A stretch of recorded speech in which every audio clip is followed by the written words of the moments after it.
네, 최흑진 위원님. 네, 기재부 장관님, 네. 어제 이재명 대통령께서 참석하신 헌법 존중 정부 혁신 TF 내용을 좀 봤습니다. 내란과 비상계엄 사태에 연루된 공직자들을 좀 철저히 조사해서 헌법 질서 바로 세우자라고 하는 거고요. 어쨌든 저는 공직사회 개혁의 출발점이라고 생각을 하고 공직사회 전반에 인사에 새로운 메시지를 주는 아주 충분한 기회라고 보는데, 특히 저는 이제 기획재정부와 이제 검찰처럼 전 공직사회에 영향력이 큰 부처가 선도적인 역할을 하는 것이 대단히 중요하다라고 생각을 합니다. 그래야 뭐 이런 법안 통과하고 예산이고 신뢰도가 생기지 않겠습니까? 지난번에 법사위에서 제가 윤석열 정부 국정농단 예산의 핵심 축인 최상목, 그리고 최상목의 오른팔과 왼팔 역할을 했던 김동일 전 예산실장, 신중범 전 경제비서관에 대한 조치를 수차례 기획재정부에도 요청을 한 바 있습니다. 김동일 같은 경우에는 3년간 예산실장을 하면서 3년 동안 사실 일반 서민들이 엄청 고통을 받았습니다. 장관님께서도 너무나 잘 아시겠지만 그 서민 경제 예산들은 대폭 삭감해버리고 김건희로 대표되는 국정농단 예산들은 큰 폭으로 증액시켜서 민간의 고통이 이루 말할 수가 없었는데, 어떻게 김동일 예산실장 같은 자가 지금 ADB에 가서 저렇게 호의호식하면서 지내고 있는지, 신중범은 싱가포르 암로까지 가고 다 기재부가 개입돼 있는 자리로 저는 알고 있고 관계를 다 밝혀냈음에도 불구하고 이런 일들에 대해서 분명한 조치가 기재부 차원에서 필요하지 않겠는가. 그래야 대통령의 의지가 실제로 전 공직사회에 드러나지 않겠나 생각이 되고요. 여기에 대해서 조치가 명확하지 않다 보니까 지금 윤인보 차관보는 기재부에 아직 남아있지 않습니까? 최근에 퇴직했습니다. 최근에 퇴직했습니까? 여기도 명예퇴직 처리한 건 아니시죠? 제가 놀라웠던 게 어떻게 이렇게 국정농단에 연루한 사람들이 일반 퇴직도 아니고 명예퇴직자로 처리가 돼서 2억 가까운 명예퇴직 비용까지 받으면서 기재부에 성실히 일했던 사람들이 갈 자리를 빼앗아서 도피까지 하는가라고 하는 것에 대해서 저는 정말 놀라움을 금치 못했고, 장관님을 아마 밑에 인사라인에서 속이면서 이런 짓들을 하고 있다라고 생각이 되니 장관님께서 직접 챙기셔서 이런 일에 연루돼 있는 사람들을 이번 TF가 출범한 김에 철저히 발본색옥에서 엄중하게 처벌해 주시길 바라고요. 윤인대 차관보 같은 경우에는 법사위에 와서 위증까지 했습니다. 위증죄에 대한 고발 여부까지 저희는 지금 제안한 상황이기 때문에 이후에 윤인대 차관보까지 명예퇴직 처리를 했다라면 소관 인사라인 전체에 대해서도 엄중 조치해 주시기 바라고요. 국유재산 관련해서도, 국유재산이라고 하는 건 국민의 공유재산 아닙니까? 온 국민의 공유재산인데 이걸 팔았다라는 것에 대해서만 문제 삼는 게 아니라 기득권과 특권층에게 헐값에 매각했다라는 거잖아요. 그죠? 국민의 재산을 기득권과 특권 측에서 헐값에 매각하고 여기에 연루돼 있는 사람들에 대해서도 엄중하게 조사를 해주시고, 또 한 가지는 왜 그러면 기득권과 특권층에게 헐값에 매각했겠는가? 퇴직 이후에 정관 예우 받으면서 가서 그 기업으로부터 한몫 챙기려고 하는 게 아닌가? 저는 의심이 되는 지점이 있습니다. 이런 부분에 대해서 엄격하게 엄단해 주실 것을 다시 한번 요청드립니다. 네, 잘 알겠습니다. 먼저 위원장님의 이 회의 진행 방식에 대해서 굉장히 유감을 표합니다. 우리의 긴급 현안 질의에 대해서 분명히 김용민 의원과 여러 가지 협의를 했고, 이 협의를 김용민 의원 측에서 거부했음에도 불구하고 어제 사실과 다른 말씀을 하셨고, 위원장께서 정상적으로 회의를 진행하시면 저희가 네, 사실과 다른 말을 한 적이 제 없습니다. 말씀에 확인한 끼어드시는 후에 것도 제 말씀에 말씀을 끼어드시는 했습니다. 것도 국회 선진화법 위반입니다. 자, 이따 다시 한번 자, 왼쪽 안건- 줄은 굉장히 소란스럽습니다. 다시 한번 의사진행 발언하겠습니다. 자, 대체 토론하겠습니다. 이 위원장이라고 아무렇게나 끼어드시고 제발 회의에 위원장에 대한 예의를 갖추세요. 무슨 예의를 안 다른 지켰습니까? 기회를 얻을 때마다 위원장에 대한 공격부터 하시는 나경원 의원의 습관부터 고치시기 바랍니다. 묵살하지 않았습니까? 자, 이 소중한 지금 2분 남았으니까 대체 제가 발언 토론해 좀 주시기 하겠습니다. 바랍니다. 대체 토론 시간 다시 주십시오. 자, 지금 담배사업법이 문제가 되는 것이 단순히 세금 문제가 아니라요, 전자담배가 마약의 시작입니다. 알고 계십니까? 그동안 사실 전자담배는 완전히 열외였습니다. 그런데 지금 전자담배는 담배로 분류되지 않아서 청소년들도 그냥 살 수 있었고 실질적으로 이 니코틴에 마약 성분을 넣어서 소위 김장한다라는 표현을 쓰면서 이 전자담배를 통해서 마약을 지금 마구하고 있습니다. 그래서 단순히 이 지금 세금의 문제가 아니라 이 담배에 니코틴이라는 것을 포함한 것은 좋은데요. 네. 이것을 지금 어떻게 또 탈법을 하고 있느냐. 이 지금 니코틴이라는 정의 규정이 애매하다. 그래서 분자기호 하나 바꿔서 유사 니코틴을 또 만든다는 거 아닙니까? 그래서 지금 이 담배사업법에 두 가지 문제가 있는데 첫 번째는 이 니코틴 정의 규정이 애매하게 되어 있기 때문에 실질적으로 우리가 목적하는 마약을 방지하기 위한 전자담배를 금지하는 것을 실질적으로 규율할 수 없다라는 부분이 있고요. 두 번째로는 지금 부칙 조항이 이상하게 되어 있어서 지금 반출 시, 수입 신고 시, 이 법 시행 이후에 수입 신고 시니까 지금 이 법 시행 전에 수입을 마구하고 있습니다. 근데 아까 판매 시로 하면 오히려 문제가 된다고 말씀하셨는데 이 법 시행 이후에 판매되는 것은 모두 규율하게 된다면 오히려 이러한 더 강한 규제가 되지 않느냐. 그래서 저는 이 담배사업법은 이 소위를 보내서 좀 논의를 해서 빨리 통과시켜서 좀 해야 된다. 근데 지금 이 소위 아까 얘기하니까 구성이 제대로 안 돼 있다는데 이게 바로 비정상입니다. 제가 이 법사위에 왔는데 지금 이 소위 위원장이 없습니다. 그래서 위원장님께 말씀드리는 것은 이 담배사업법은 그냥 이렇게 통과시키면 우리가 마약을 막을 수 없습니다. 청소년 마약 문제 굉장히 심각합니다. 지금 마약 문제에서 심각한 것은 10대 마약이 늘어나고 있고 그 10대 마약이 전자담배를 이용해서 한다는 겁니다. 그래서 이 부분에 대해서는 심도 있는 논의를 할 수 있도록 그러나 빠르게 논의할 수 있도록 이 소위를 보내주시면 이 소위에서 논의를 할 것이고요. 이 소위 지금 위원장을 원래 야당 간사가 한 거 아닙니까? 야당 간사 임명은 안 해주셔도 좋으니까 소위의 위원장으로 저희 임명해 주시도록 빠르게 논의해서 다시 전체회의에 저희가 이거를 이런 식으로 그냥 공개면 저희가 청소년들 마약을 막아내지 못합니다. 굉장히 심각한 문제입니다. 그래서 이 담배 사업법 이렇게 하잖아요. 그러면 이 미리 지금 수입해갖고 사재기 한 거는 우리가 규율을 못하는 거예요. 지금 엄청난 사재기와 엄청난 수입이 네, 발언 시간이 종료되었으므로 정리해 주십시오.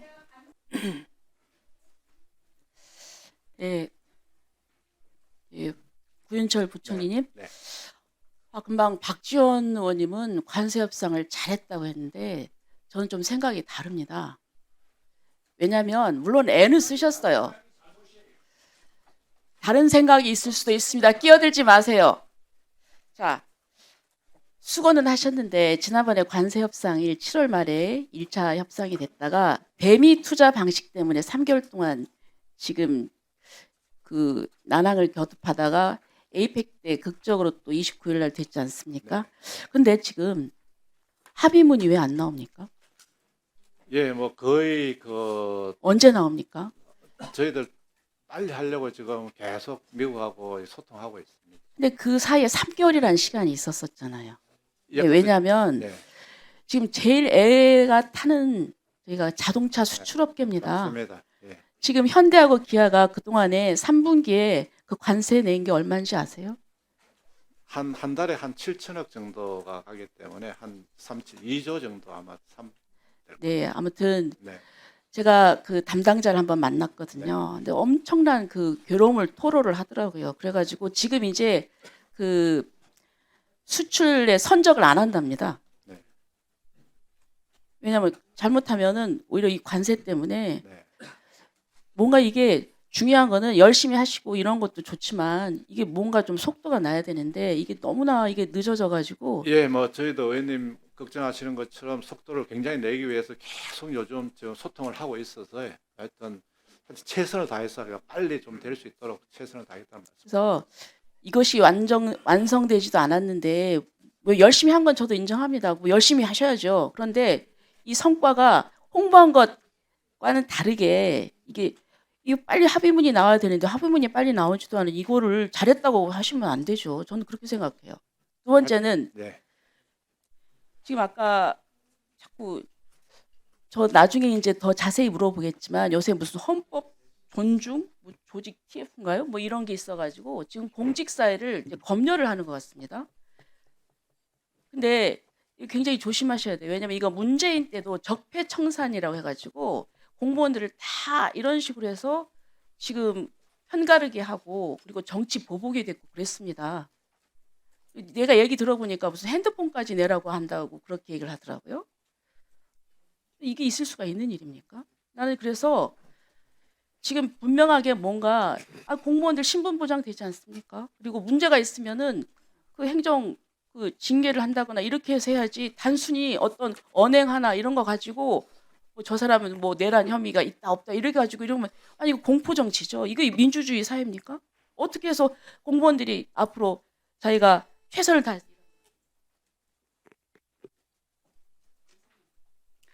네, 수고하셨습니다. 또 대체 토론하실 위원님.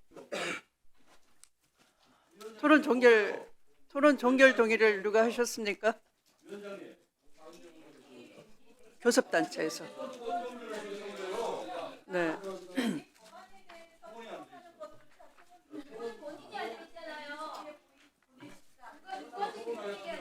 네, 박균택 위원님께서 토론을 종결하자는 동의를 하셨습니다. 해당 동의에 찬성하시는 위원님 계십니까? 네, 찬성하는 위원님이 계시므로 국회법 제71조에 따라 토론 종결 동의가 의제로 성립되었고 이에 대하여 국회법 제108조에 따라 토론을 하지 않고 표결하겠습니다. 표결에 앞서 회의장에 계신 위원님은 모두 재석위원 수에 포함된다는 점을 말씀드리며 표결은 국회법 제112조 및 제71조 단서에 따라 거수 표결로 진행하겠습니다. 먼저 찬성하는 위원님은 손을 들어주시기 바랍니다. 내려주십시오. 다음 반대하는 위원님은 손을 들어주시기 바랍니다. 내려주십시오.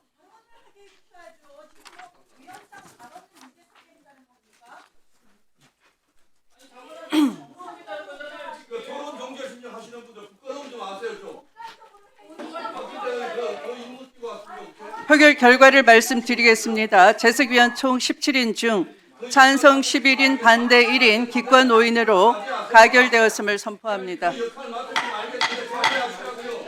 토론 종결 동의가 가결되었으므로 토론 종결을 선포합니다.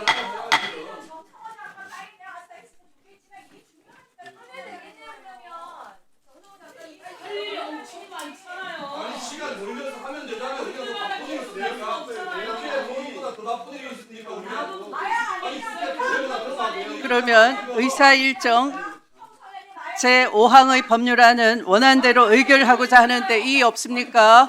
5항 원안입니다. 5항 원안. 네. 네. 다시 말씀드립니다. 의사일정 제5항의 법률안은 원안대로 의결하고자 하는데 이의 없습니까? 네. 이의가 있으므로 뭘 양보를 해요? 양보를 하기 국회의원이 바로 양보해요? 그럼 못하는 여기 앉아있습니까? 집에 가지. 바로 왜 양보를 합니까? 법사위 법안도 아닌데 뭘 그렇게 적고 다니려고 해요? 적당히 해야지 적당히. 법사위 법안은 건 아니죠? 사위법 제일 토론 많이 하신 분이 서울병님이잖아요. 무슨 소리를 해요? 무슨 소리를? 아니 그리고 토론하는 게 이 안건에 대해서는 이의가 있으므로 국회법에 따라 거수로 표결하겠습니다. 먼저 찬성하는 위원님은 손을 들어 주시기 바랍니다.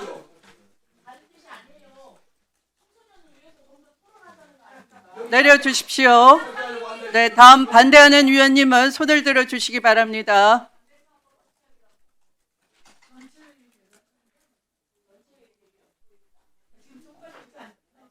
반대하는 위원님은 손을 들어 주시기 바랍니다. 표결 결과를 말씀드립니다. 재석위원 총 17인 중 찬성 11인, 기권 6인으로 가결되었음을 선포합니다.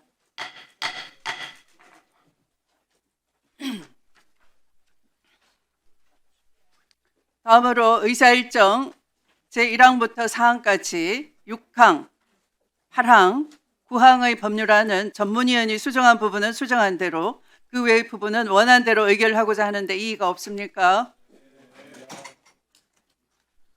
이의가 없으므로 가결되었음을 선포합니다.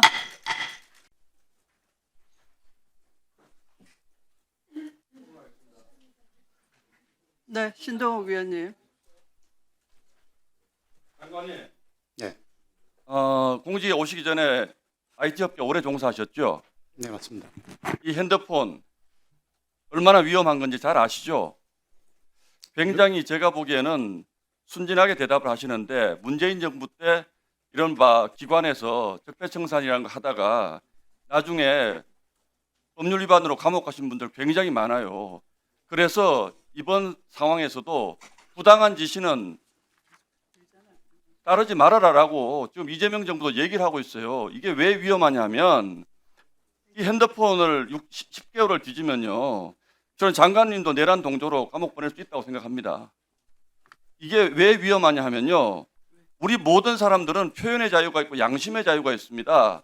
장관님도 사람에 따라서 어떤 분들하고 얘기할 때는 야, 계엄이 뭐가 잘못됐어 이렇게 얘기하면 그래 뭐 네 말도 맞아 이렇게 답한 메시지도 나올 수 있을 것이고 또 어떤 정치적 그 입장이 다른 분들한테는 다르게 답한 내용이 나올 수 있어요. 근데 장관님도 그 핸드폰 뒤지면요.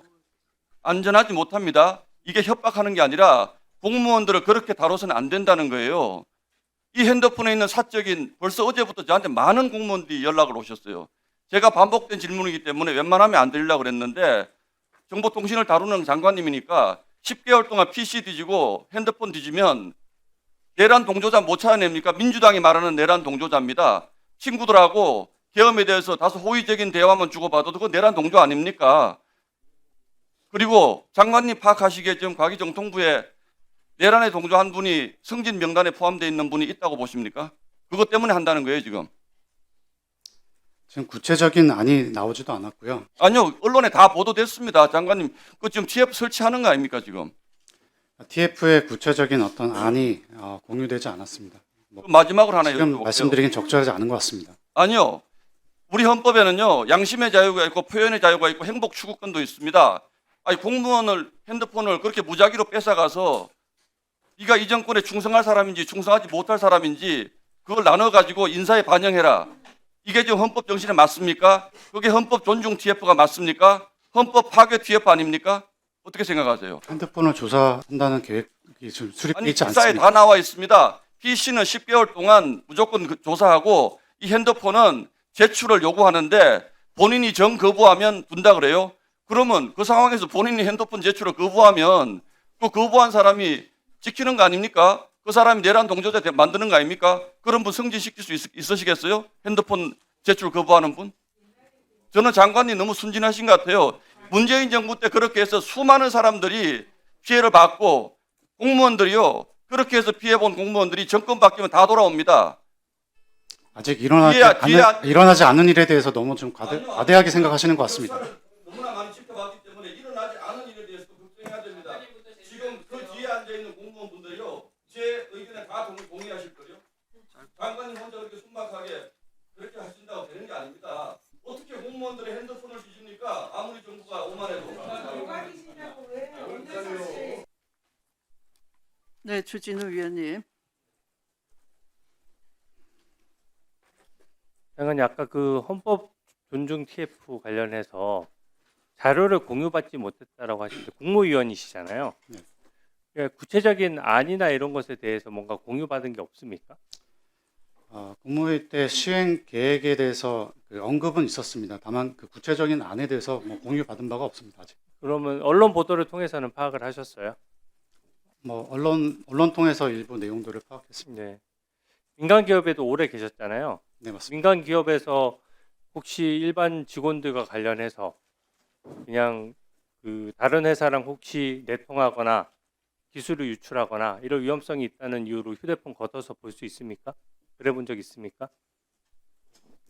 그런 적은 없습니다. 그런 적이 없죠. 네. 예, 당연히 그럴 겁니다. 구체적인 단서가 상당히 나와야 돼요. 지금 우리 장관님께서도 이 문제점을 좀 인지하시기 때문에 저는 답변을 피하시는 것이라고 생각하고 그런 문제의식이 있어야 이것에 대한 집행 과정에서의 어느 정도 견제도 필요하다고 생각하는데 이게 지금 이 부분과 관련해서는 구체적인 단서 없이 뭐를 찾잖아요. 그거는 징계나 감찰이 아닙니다. 그거는 숙청이라고 하는 거예요. 어떤 사람을 찍어서 관련된 사람들을 구체적인 단서 없이 뭘 걷어서 검증하는 방식이 과거의 일당 독재 체제에서나 하는 방식입니다. 그리고 만약에 장관님이 지금 국익에 반하는 활동을 하는지 안 하는지 검증해 보기 위해서 야당 의원들한테 휴대폰 좀 제출해 주세요라고 하면 장관님 떳떳하시겠지만 제출하실 수 있으시겠어요? 네, 제출할 수 있습니다. 그래요? 그러면 저한테 좀 제출 좀 해주세요. 그러면. 네? 그러니까 이게 그 정도로 위험성 있는 행위라는 얘기예요. 근데 제가 아니, 지금 이게 그래서 일반적으로 반복적으로 말씀드리고 있는 것이 아니 잠깐만요. 정확하게 일반적으로 좀 파악하 아니 정확하게 파악을 못 하고 있는 게 문제라고 지적하는 거예요. 지금 왜 그걸 정확하게 파악 못 합니까? 그 장관이시잖아요. 여기 밖에서 구경합니까? 오늘 지금 가기정통부 장관으로 이 자리에 참석. 그 장관이지만 지금 법안 관련돼서 장관으로 들어왔을 때는 현안 질의를 받을 수 있는 겁니다. 당연한 거예요. 현안 질의하는 게 특별한 게 아닙니다. 그 과기정통부에 지금 현안이 그 여기 가서 연구비 배정하는 것도 있지만 당장 그걸 집행해야 되는 그 공무원들에 대해서 휴대폰을 거둘까 말 거냐 이 문제도 있는 거예요. 장관님 그럼 집행 안 하실 거예요? 만약에 정부 방침이 정해지면 휴대폰 걷어서 보겠다는 취지로 정해지면 장관님 어떻게 하실 거예요? 휴대폰을 걷고 말고에 대한 어떤 논의가 된 적이 한 번도 없습니다. 그러니까 그게 만약에 제가 정해지면 답할 어떻게 의무가 하실 거예요? 없습니다. 장관님이 뭐가 만약에 그렇게 정해지면 어떻게 하실 겁니까? 그런 상황이 인간 벌어졌을 때 기업하고 판단을 좀 이렇게 할 차이가 것이고 나면 안 되는 겁니다. 기본적으로. 어떻게 일반적으로 찍어서 이렇게 검증할 수 있습니까? 근데 지금 의원님 말씀하시는 것들이 대부분 가정에 대한 것들인데 가정에 대해서 제가 답할 의무가 없다고 생각합니다. 실제로 나오면 어떡할 건데? 실제 나오면 어떡하실 거예요? 자, 발언 시간이 종료되었습니다. 아니, 그것도 지금 가정에서 말씀하시는 거 아닙니까? 들여다보겠다는 거에 대해서 이렇게 의식이 없는 사람이 무슨 네, 전현희 위원님. 이게 얼마나 위험한 것인지 아는 정통부 장관이 핸드폰을 어디 흡수한다고요? 재발언 시간입니다. 예, 우리 선관위 사장님이 나오셨나요? 네. 이번에 이 선거 관리를 좀 더 공정하게 하자는 의미에서 이제 이번에 법도 조금 일부 바뀌게 되는데 지금 많은 국민들은 사전 투표에 대해서 많은 우려를 하고 계세요. 그래서 관련된 또 사전 투표를 없애자, 사전 투표를 획기적으로 개선하자 이런 입법이 많이 된 거 알고 계시죠? 네, 알고 있습니다. 예. 이거에 대해서 어떻게 좀 생각하세요? 좀 분명히 이렇게 가장 중요한 국가 정말 명운을 가르는 이 선거의 공정성 시비가 계속 있는 사전투표제는 좀 더 획기적으로 개선을 하든가 아니면 아예 없애든가 이거에 대해서 좀 입장을 좀 밝혀주세요. 그 사전투표 제도 자체가 이제 유권자의 투표 편의 제공을 위해서 설치된 그 입법 취지가 있다 보니까 그 사전투표 제도에 대해서는 뭐 확대하자는 의견도 있고 축소하거나 폐지하자는 의견도 있습니다. 이 부분에 대해서는 국회에서 입법 정책적으로 결정해 주시면 저희 집행기관인 선관위에서는 그에 충실히 따르겠습니다. 자, 입법은 그렇게 하지만 중요한 거는 공정관리에 문제가 있다고 지적하는 거 아닙니까? 그거에 대한 각오를 얘기를 하셔야지 뭐 알아서 법 정해준 대로 따르겠습니다. 이렇게 무책임한 발언하면 되겠어요? 저희 선관위에서는 그 어떤 그 이런 선거 공정선거에 대한 의문이 제기되거나 걱정하면 거기에 대해서 철저하게 사실관계를 밝히고 그거를 예방하기 위한 노력 이렇게 하고 있습니다라고 적극 홍보하고 그런 노력을 보여줘야 되잖아요. 네, 위원님 말씀하신 것처럼 선거관리가 공정하고 투명하게 될 수 있도록 저희들 문제점 이제까지 나타난 문제점에 대해서도 보완을 하고 해서 내년 지방선거 완벽하게 치를 수 있도록. 그 전에 우리 본의원실에 그거에 대한 공정선거에 대한 그런 앞으로 과거와 달리 앞으로 다가오는 선거에는 확실하게 공정선거를 하겠다라는 그 계획과 각오를 좀 한번 와서 보고 좀 해주세요. 네, 그렇게 하겠습니다. 네. 자, 우리 행안부 차관님. 네. 이번에 국가전산망 이거 마비 사태 심각한 거죠? 네. 이건 거의 국가의 대내 수술에 준하는 굉장히 중요한 이런 작업 아니었어요? 예, 뭐 불편을 끼쳐드릴 몇 개 전산망이었죠? 관련된 게? 예, 709개입니다. 709개. 지금 다 이제 100%다 복원됐나요? 98%. 아직도 2% 복구가 안 됐어요? 안 된 게 뭡니까? 몇 개? 예를 들면 대표적인 게. 중요한 이제 저희가 서비스 등급을 1, 2, 3, 4등급으로 나누고 있는데요. 1, 2등급까지는 다 되었고 나머지 좀. 자, 그런데 이거에 대해서 유무형 피해 지금 집계 좀 다 하고 있나요? 좀 하고 계셔야죠. 이거 얼마나 이게 우리 심지어 우리 국회 법령 정보망까지 이게 마비가 돼갖고 우리 이번에 국감 준비하는 데를 우리 각 의원실에서도 심각한 이거죠 지장을 받았어요. 거기에다가 뭐 아마 재산상 피해도 엄청나게 있었을 겁니다. 그거에 대해서 유무형의 피해 상황에 대해서 정확하게 지금 파악을 해서 이거에 대해서는 저 별도로 보고를 좀 해주셔야 됩니다. 예, 확인을 해보도록 하겠습니다. 네. 그 송구 이거 장관님이 다시 오셔서요. 그래서 좀 나야 되는데 그 장관님이 지금 오셔서 뭐 이거 너무 맹탕으로 하면 어떻게? 장관님 오늘 이따 안 오시나요? 네, 발언을 정돈해 주시기 바랍니다. 발언 시간이 경과되었습니다. 마비 사태 이거에 대해서 상황을 해서 별도로 좀 보고 좀 해주세요. 네, 의원님 그렇게 하도록 하겠습니다. 장관님께서는 이제 그 중앙지방협력회랑 국정설명회 마치고 지금 예결위 가 계시고요. 제가 법안 소위 예, 하여튼 저희가 계속된 브리핑으로 복구 사항이라든지 그런 현황에 대해서는 국민 여러분께 네, 송석준 의원님 재차 당부드립니다. 발언 시간이 종료되었으므로 같은 답변을 반복하고 있지 않습니까?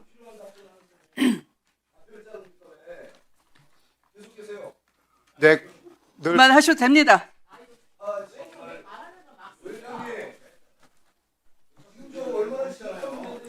장관이 지금 그 지방회의와 예결위 가 계신다고 하는데 뭘 자꾸 답하라 그럽니까? 가서 만나세요. 잠깐 제가 속보가 떠서 하나 여쭤보는데요. 네, 오늘 서대문구 의회에서 네, 이재명 대통령의 안동 생가를 복원하고 기념공원을 조성하자라는 취지의 결의안을 결의했다라고 합니다. 예, 만약에 조성한다면 행안부 업무인데 헌법상 우리가 당연히 특권층을 인정하지 않고 사실 좀 말이 안 되잖아요. 행안부에서 만약에 이런 건이 올라오면 어떻게 하실 생각이십니까? 제가 구체적으로 그 내용이 어떤 건지는 그 모르겠습니다. 내용 그대로예요. 그냥 서대문구 의회에서 예, 그 더불어민주당 있는 거기 구의회 의원님들이 예, 이재명 대통령 안동 생가에 대해서 복원하자라고 하는 결의안을 그냥 통과를 시킨 거예요. 예. 그래서 건의를 하게 되면 행안부로 건의가 올라오겠죠. 어떤 입장입니까? 지금 뭐 현직 대통령님이시기 때문에 저희가 그러니까 전직 대통령 예우에 관한 법률에 따라서 전직 대통령 같은 경우는 기념관 같은 거를 지원을 해드릴 수가 있습니다. 근데 이 생가 문제는 뭐 건의가 왔다고 해서 저희가 거기 기속된다거나 이런 부분은 아닐 것 같은데 한번 내용을 살펴보도록 하겠습니다. 네. 경찰청장 대행 예, 직무대행님. 네, 직무대행님. 제가 경찰청에 여러 차례에 걸쳐서 민주파출소에서 고발한 건수를 알려달라고 몇 번을 신청을 했거든요. 국감기간도 그렇고 여러 번 신청했는데 답을 안 해요. 근데 왜 제가 이게 문제가 있다라고 보냐면은 집권 여당에서 고발한 사건이 공직선거법 위반 사건이잖아요. 지금 SNS에 들어가 보면 실제로 변호사 선임하고 상담하는 글이 많이 올라와 있고 경찰에서 무리하게 소환 조사해서 어쩔 수 없이 변호사 선임했다는 사람이 부지기수고요. 실제 무혐의를 받아서 무혐의 받은 결정문도 지금 막 공유를 하고 있는 현실입니다. 근데 이거를 일선 경찰에 놔두니까 어떤 현상이 일어나냐면 과잉 충성 경쟁이 일어났어요. 그러니까 법리적으로 명백히 안 되거나 댓글 달았다는 일반 국민들이 댓글 하나 달았다라고 소환 조사 받는 게 말이 됩니까? 그게 무슨 뭐 약간 테러 위협이나 이런 게 아니면 일반 국민들은 사상의 자유나 표현의 자유가 폭넓게 인정되는 거죠. 근데 지금 이거를 일선에 어떤 지침을 안 주고 어떻게 했는지 모르겠는데 건수도 못 밝히겠다. 또 조사받는 사람들은 다 혹시 이제 권력 눈치 보는 거죠.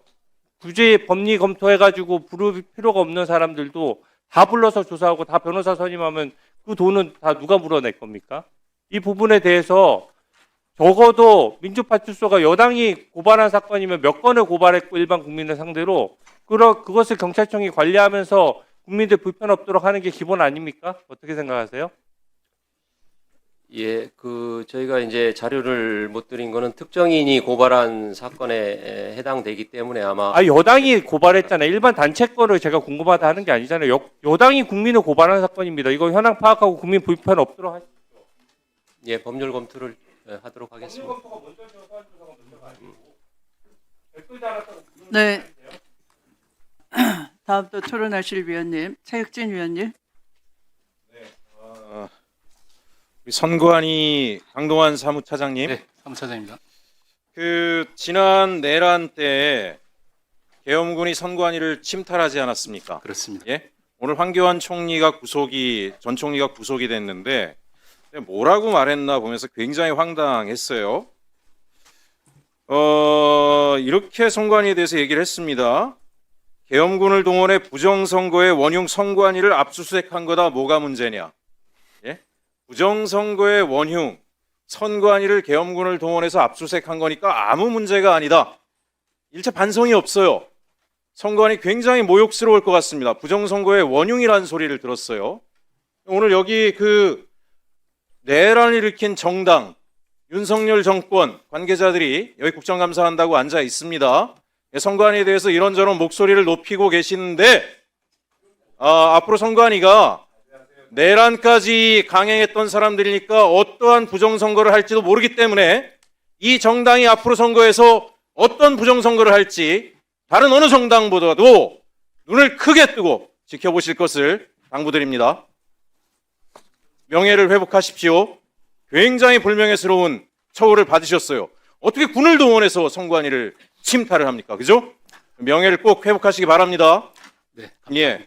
그다음에 우리 경찰 예, 직무대행입니다. 예, 직무대행님.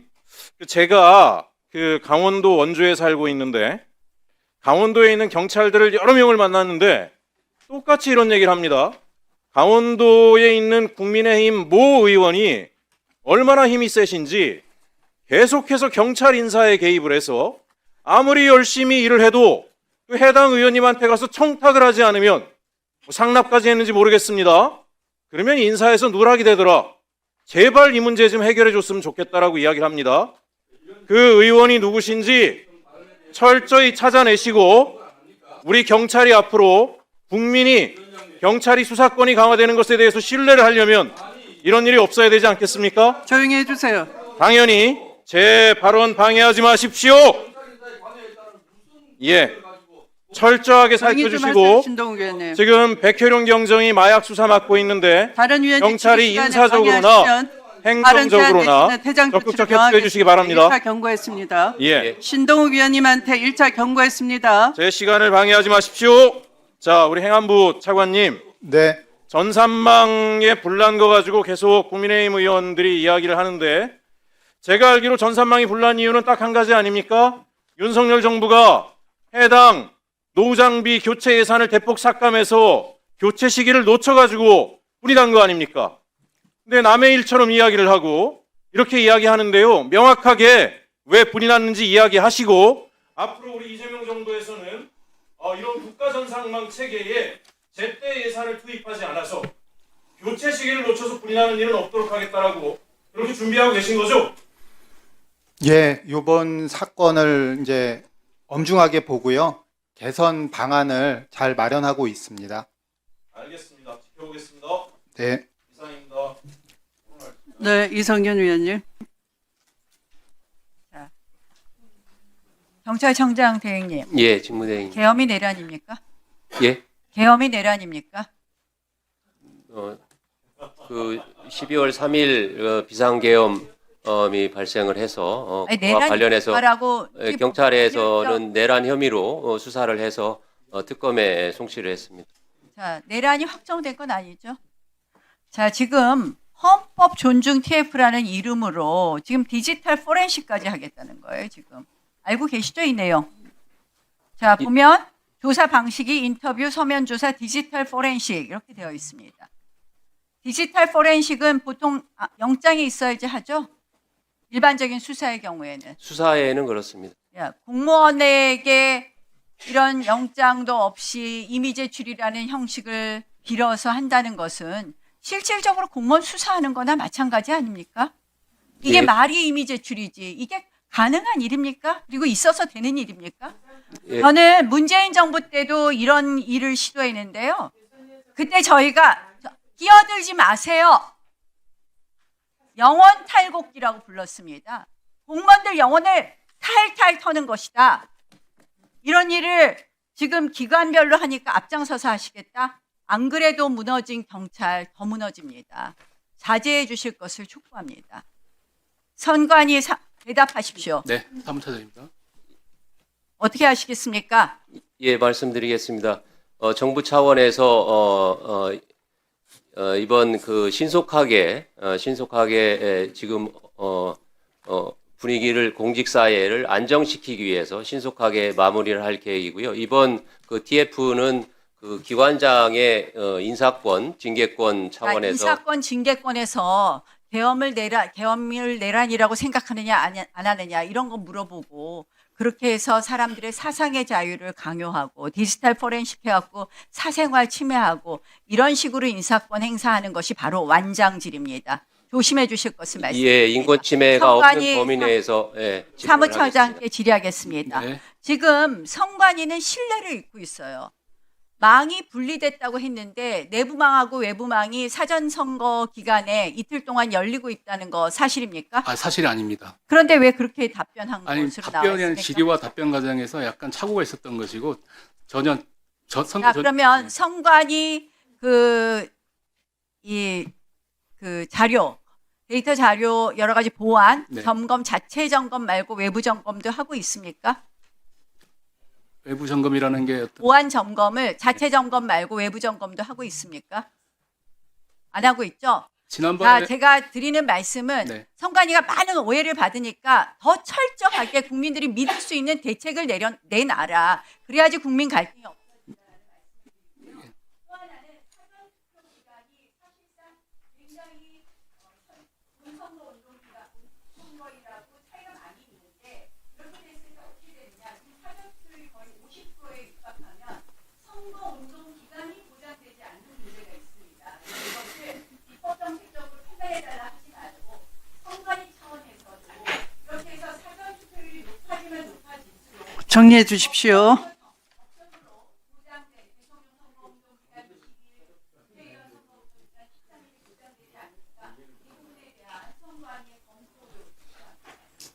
그 부분 답변 하나 드려도 되겠습니까? 최근 지난 10월 23일 날 헌법재판소에서 사전투표소 제도에 대해서 우리 나 의원님 말씀하신 부분에 대해서 그 예비고 사전투표 기간이 선거일 전 5일부터이기 때문에 너무 네. 네네.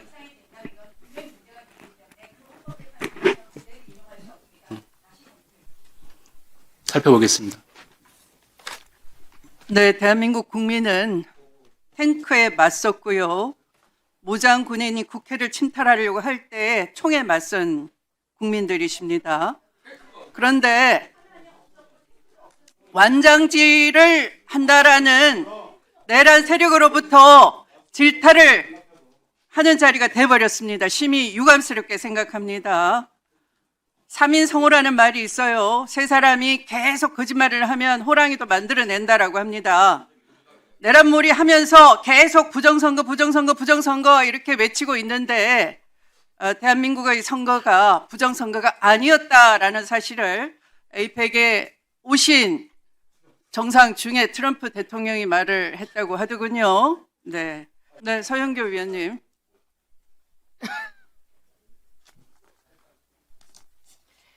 예, 김영민 의원 말씀처럼 선관위 사무총장님, 차장님, 노상원을 지금 지기현 판사가 재판하고 있죠? 그렇죠? 자세히는 모르겠습니다. 모르세요? 노상원이 선관위에 가면서 작두 갖고 가게 한 거 알죠? 야구 빵망이 갖고 가게 한 거 알죠? 그리고 이 군인들이 바로 가면서 전산실로 들어갑니다. 서버가 있는 곳으로. 맞죠? 그분들이 왔을 때 제가 보고받기로는 서버실 바로 간 게 아니고 서버실이 어디냐 해서 그 당직 직원들한테 그 서버실을 안내를 받아서 간 걸로 알고 있습니다. 그러면 안내하면 바로 데리고 가요? 안내 바로 해요? 그러니까 김영민 의원님 말씀처럼 감사원이 선관위를 감사했어요. 그리고 그때 있었던 명단과 그 구조 등을 가지고 선관위 갔다. 이렇게 봐요. 비상계엄 치면서 선관위를 접수하러 간 겁니다. 자, 비상계엄이 내란이냐? 윤석열이 비상계엄을 치면서 선관위라고 하는 국가기관, 헌법기관, 국회라고 하는 헌법기관에 쳐들어옵니다. 쳐들어와서 기관의 기능을 마비시키려고 해요. 이게 바로 국헌문란입니다. 국헌 문란이라고 하는 것 자체가 내란이라는 겁니다. 아시겠습니까? 그래서 윤석열의 비상계엄은 내란입니다. 아시겠죠? 그런데 선관위의 노상원이 작두를 갖고 가고 야구방망이를 갖고 가요. 이거에 대해서 분노하셔야 돼요. 분노합니다. 그리고 이에 대해서 철저히 처벌해달라고 더 계속 고발하고 신고하셔야 돼요. 아시겠습니까? 노상원이 뭐라고? 그리고 그 노상원에 대한 재판이 왜 공개되지 않는 겁니까? 직위원은 노상원을 직위원에게 갖다가 지정 배당한 법원이 있어요. 조희대 대법원장이 지정 배당한 거예요. 그래서 노상원도 적당히 넘어가려고 하는 상황이니까 철저하게 분노를 가지고 고발 다시 하시고 처벌하게 하십시오. 아시겠습니까? 그리고 아까 이야기하는 선거 부정 이야기하면서 하는데 선관위 사무총장으로 있던 사람이 어느 당의 선거 후보로 나갔습니까? 김세환. 가족 채용 얘기가 있었던 사람 김세환 아닙니까? 그 사람 국민의힘 후보로 나간 거 아닙니까? 2024년에? 국민의힘이 거기에 원조예요. 그 문제에는 이 부분 정확하게 당당하게 말씀하시길 바라겠습니다. 명심하겠습니다. 네, 수고하셨습니다. 박지원 의원님. 선관위 사무처장. 네, 사무처장입니다. 지금 우리 물론 과거 역사에 부정선거가 있었습니다. 지금 근세에 와서 선관위의 선거 시스템이 외국으로 많이 수출되고 있죠. 지금 국가 차원에서 한 건 없고 민간 차원에서 과거에 했던 걸로 알고 있습니다. 2015년, 18년 그어간에. 그리고 우리 투표율이 증가된 게 사전 투표 아니에요? 그 또 영향을 많이 미치고 있는 걸로 알고 그렇지 있습니다. 않습니까? 네. 이걸 부정이다라고 하는 사람들은 자기들이 부정선거로 당선된 사람들이에요. 우리는 다 공정선거로 당선된 사람들. 황교안 등 일부 미친 사람들이 주장하는 것을 가지고 전체인 양 선관위를 불신하는 것은 있을 수 없는 일입니다.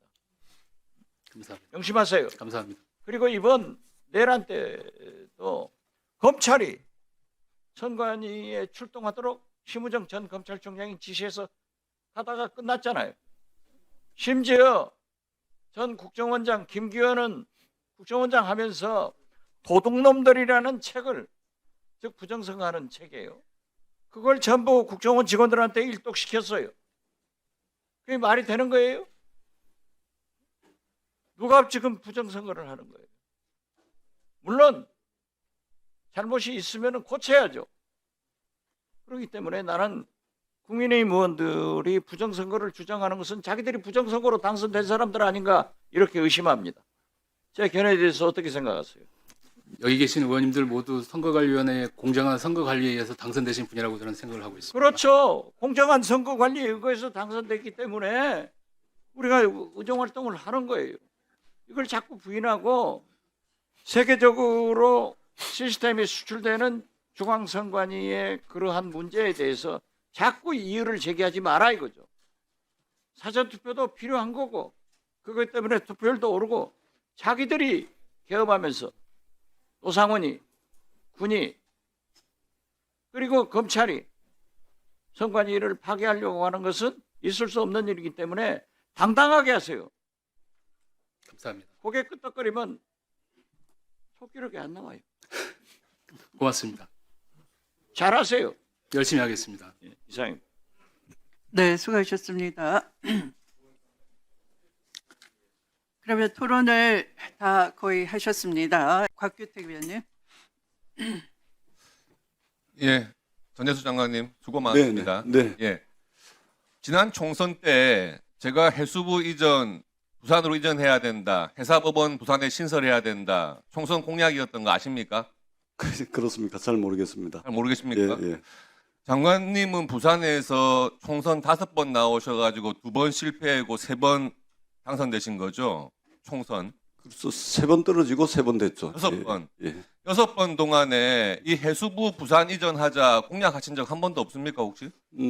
해수부 부산 이전을 제가 공약으로 내건 적은 없습니다. 그래요? 예. 이상하네요. 부산에서 활동했던 정치인들이 예전부터 해사법원, 해수부 이거 부산에 있어야 하는 거 아니냐 하는 의견들을 많이 낸 적이 있습니다. 해사 전문 법원은 제가 이제 8개 법안을 그 이번에 대표 발의를 했습니다. 예. 해수부 부산 이전 특별법, 이게 저도 낸 법이 있었는데 사실 제가 낸 법 안에 특이한 부분은 해양 특화 지구 같은 것을 좀 조성해가지고 해양 산업을 좀 집적화 고도화를 하자.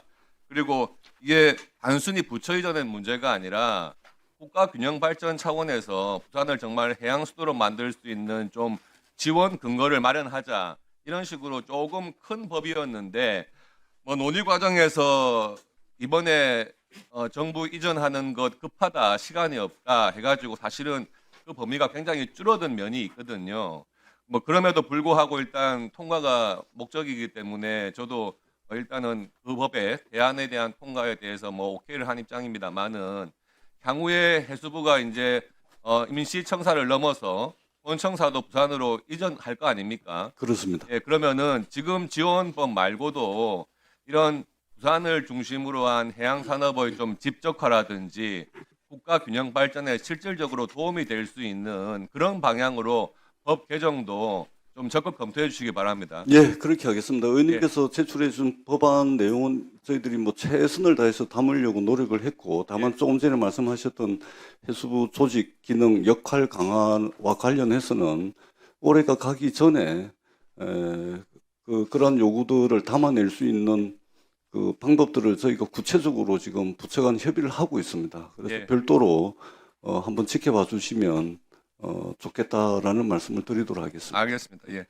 송미령 장관님, 예, 의원님. 비상계엄 하는 날 국무회의 참가하셨죠? 그렇습니다. 국무회의 참가해가지고 비상계엄 하려는 것 적극적으로 반대하셨습니까? 가만히 있었습니까? 찬성하셨습니까?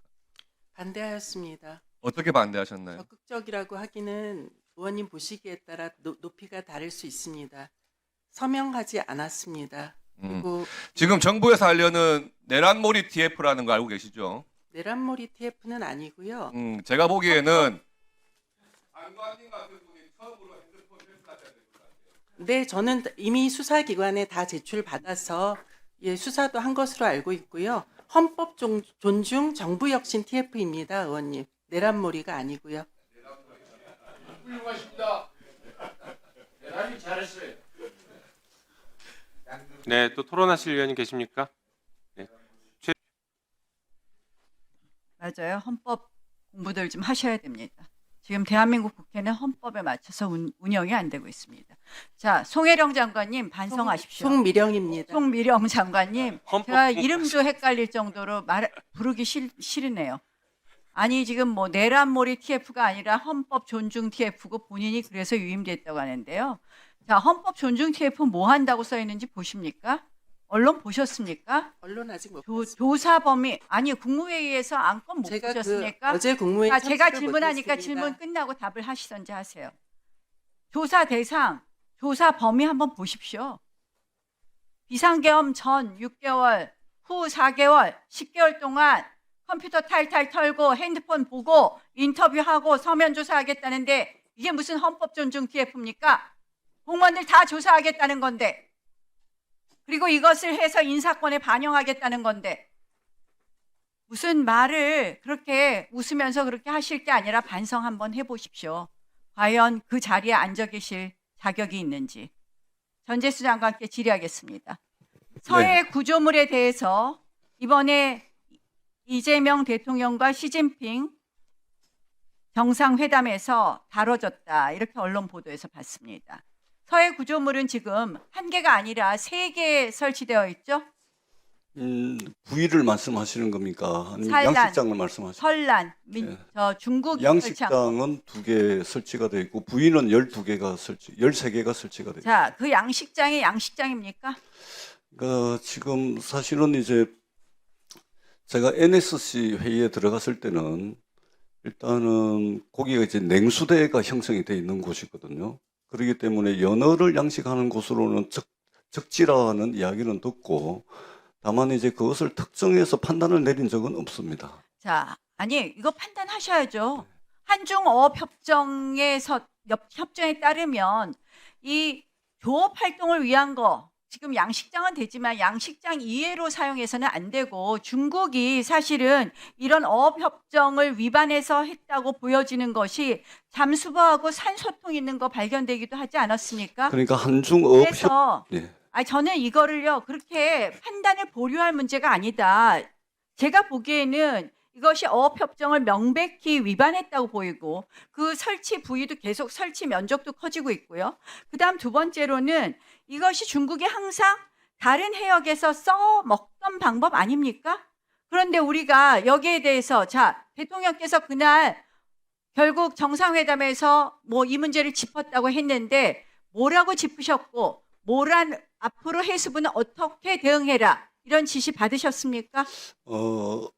지난주에 그 싱가포르 정상회담에 제가 배석을 했는데 그 자리에서 대통령께서 서해 구조물에 대해서 한중 정상회담 때 말씀을 하셨다라는 그 언지를 제가 들었고요.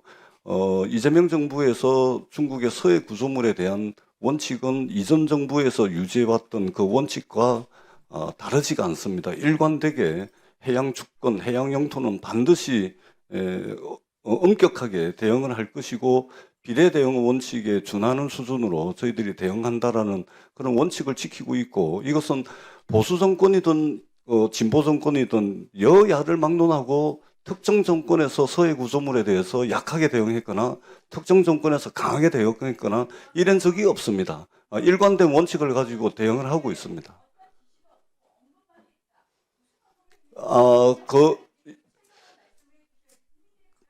그렇습니다. 이 부분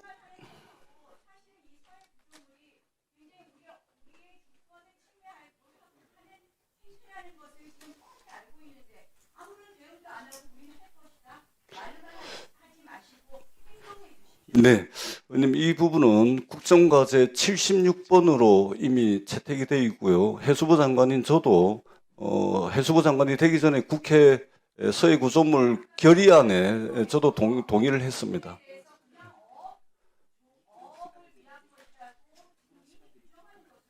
아니요. 저희가 단정을 하지는 않고 다만 일관되게 중국에 항의를 하고 있고 그다음에 네, 저희들도 마무리해 비례 대응 원칙에 의해 가지고 저희들도 여러 가지 부유식 과학 기지라든지 여러 가지 것들을 검토를 하고 있고 그러니까 저희들 철저하게 비례 대응 원칙에 입각해서 우리 해양 주권, 해양 영토를 반드시 지켜내겠다라는 말씀을 드리겠습니다. 네. 토론해 주십시오. 전재수 장관 오랜만에 잘 계시죠? 네, 반갑습니다. 제가 작년에 문체위원으로도 전재수 장관님 우리 위원장 하셨는데 격세지감을 느낍니다. 네. 제가 초선 처음 돼서 뭐 비록 상대당 위원장이시지만 참 원만하게 잘 진행하시는데 지금 법사위 와 보니까 같은 당 위원장이라도 이렇게 다를 수가 있구나 그런 생각을 하면서 여러 가지 감회가 오늘 있습니다. 인사 말씀드리려고 제가 인사 드린 거고요. 자, 송민영 장관님. 네. 지금 한미 관세 협상 지금 합의서가 안 나오고 있잖아요. 예, 조인트 팩트시트를 지금 마무리 중에 있는 것으로 알고 있습니다. 네, 특히 이제 농축산물 수입 개방 문제 관련해서 미국 쪽에 나오는 발언과 네. 우리의 그 정부의 발언이 좀 다른 것 같아요. 어떻게 파악하고 계세요? 전혀 다르지 않습니다, 의원님. 아니 미국에서 네. 터닉 장관이 예. 완전한 개방에 쌀 축산물 개방에 네. 합의했다 이 표현을 썼기 쌀, 때문에 축산물- 많은 분들이 걱정을 하고 계십니다. 예. 그런데 그 의원님 제가 지난번에도 한번 답변을 드렸던 것 같은데 이미 한미 FTA로 인해서 우리와 미국 간의 그 교역은 거의 완벽에 가까울 정도로 개방이 돼 있습니다. 그렇기 때문에 그런 의미를 아니요, 담으시는 것 잠깐만요. 같고요. 완벽에 가까울 정도로 개방이라는 표현은 위험한 표현입니다. 지금 네. 쌀 아니요. 문제하고 쇠고기 문제가 예. 가장 우리 농민들의 예. 심각하게 생각하는 부분이 그 네. 부분을 말씀을 드리는 거예요. 예, 쌀과 30개월령 이상의 소고기에 대한 추가 개방은 없습니다. 저희 정부가 방어하였습니다. 그렇게 됐고요. 제가 자꾸 말씀을 많이 드리는데 좀 쓴소리 좀 하겠습니다. 네. 이게 저는 내란몰이 TF라고 생각을 합니다. 왜 그러냐면 오늘 아마 관가의 점심 식사 시간에 가장 큰 화제가 아마 그거였을 거라고 저는 생각을 해요. 다 불안해하실 거고 지금 송 장관님을 수행하고 온 공무원 분들도 굉장히 심사가 복잡할 거라고 생각합니다. 그런데 저는 송 장관님이 이렇게 해맑게 대답하시면 안 된다고 생각해요. 송 장관님은 윤석열 정부에서 이미 지금 그 조사의 대상이 직전 4개월, 향후 6개월이라 그러면 유일하게 그 10개월의 기간 동안에 직원들을 거느리셨던 분입니다. 송 장관님은. 맞습니다. 그러면 만약에 거기에서 소위 민주당이 얘기한 내란에 동조한 직원이 나오면 장관님 사퇴하시겠습니까? 책임자잖아요. 예, 저는 없다고 믿고 있고요, 의원님. 그럼에도 불구하고 정리를 해야 한다고 생각하기 때문에 저희 주어진 제 범위 잠깐만요. 내에서 예. 그러니까 없다고 생각하는데 정리를 해야 된다는 건 무슨 취지입니까? 아니, 그러니까 한 번은 이 검증을 해봐야 되지 않겠습니까? 검증을 네, 저는 근데 휴대폰- 지금은 믿고 있는 것은 우리 직원들 중에는 그런 직원들이 없습니다. 그렇지만 한 번 더 검증을 해볼 필요는 있다라고 생각을 합니다. 아니요. 지금 장관님 그 네. 주관으로 하는데 본인이 없다고 생각하는데 모든 직원들을 잠재적 범죄자로 몰아가지고 아니, 그건 그런 범죄자로 조사를 보는 게 한다는 것은 아닙니다. 우리 장관님 좀 다릅니다, 의원님. 네. 아니, 네, 그것 마무리해 때문이라고 주십시오. 말하기는 어렵고요, 의원님. 네. 어떤 부당한 지시를 말씀하시? 네, 제출하게 하지 않습니다, 의원님. 네, 마무리해 주시고요. 의원님.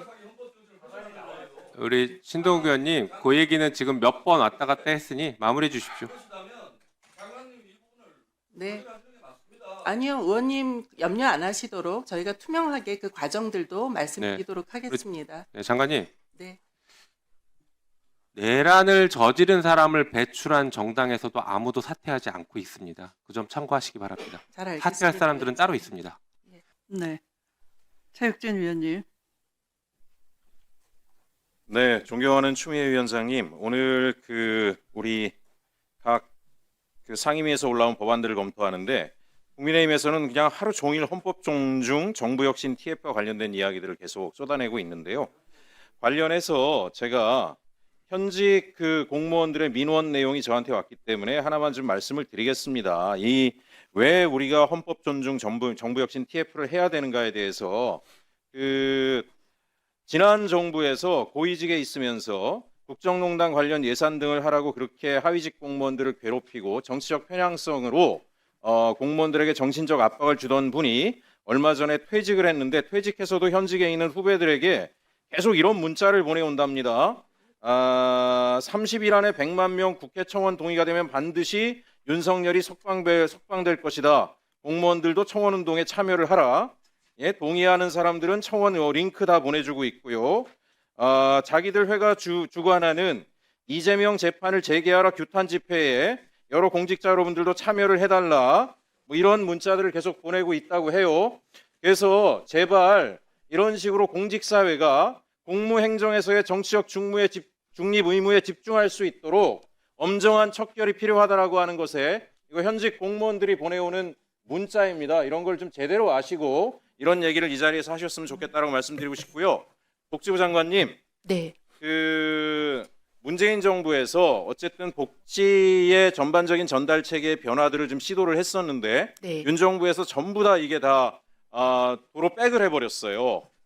그런데 이제 이재명 정부에서 복지를 기본권의 관점에서 기본사회에서는 기본권으로 보자라는 거잖아요. 네. 탑다운식 시에 빈곤층이라고 해서 시혜적 복지에 만족하게 하는 것이 아니라 대한민국 주권자인 국민으로서 기본권, 인권을 보장받는 복지 모델로 가자라고 하는 것이 국정 철학이라고 생각을 합니다. 네, 그렇죠. 문재인 정부에서도 비슷한 시도가 있었어요. 시범적으로. 예를 들면 자활기업, 자활사업 같은 경우에 자활센터도 거기 센터의 구성원들이 원하면 네. 자활 참여자인 빈곤층들도 단지 시혜의 대상자가 아니라 사회적 협동조합 모델을 통해서 조합원이 되고 운영에도 참여할 수 있고 자기가 적극적으로 의사결정에 관여를 통해서 자존감을 가지고 일할 수 있는 복지 모델이 만들어졌고 네. 성과도 많이 났습니다. 네. 매출도 늘어나고 임금도 올라가고 네. 그다음에 만족도도 높아지는 성과가 있어서 이거를 당시 문재인 정부에서 대폭 확대하는 쪽으로 의사결정을 했는데 제가 비서관직을 그만두자마자 갑자기 복지부가 미온적인 태도를 하다가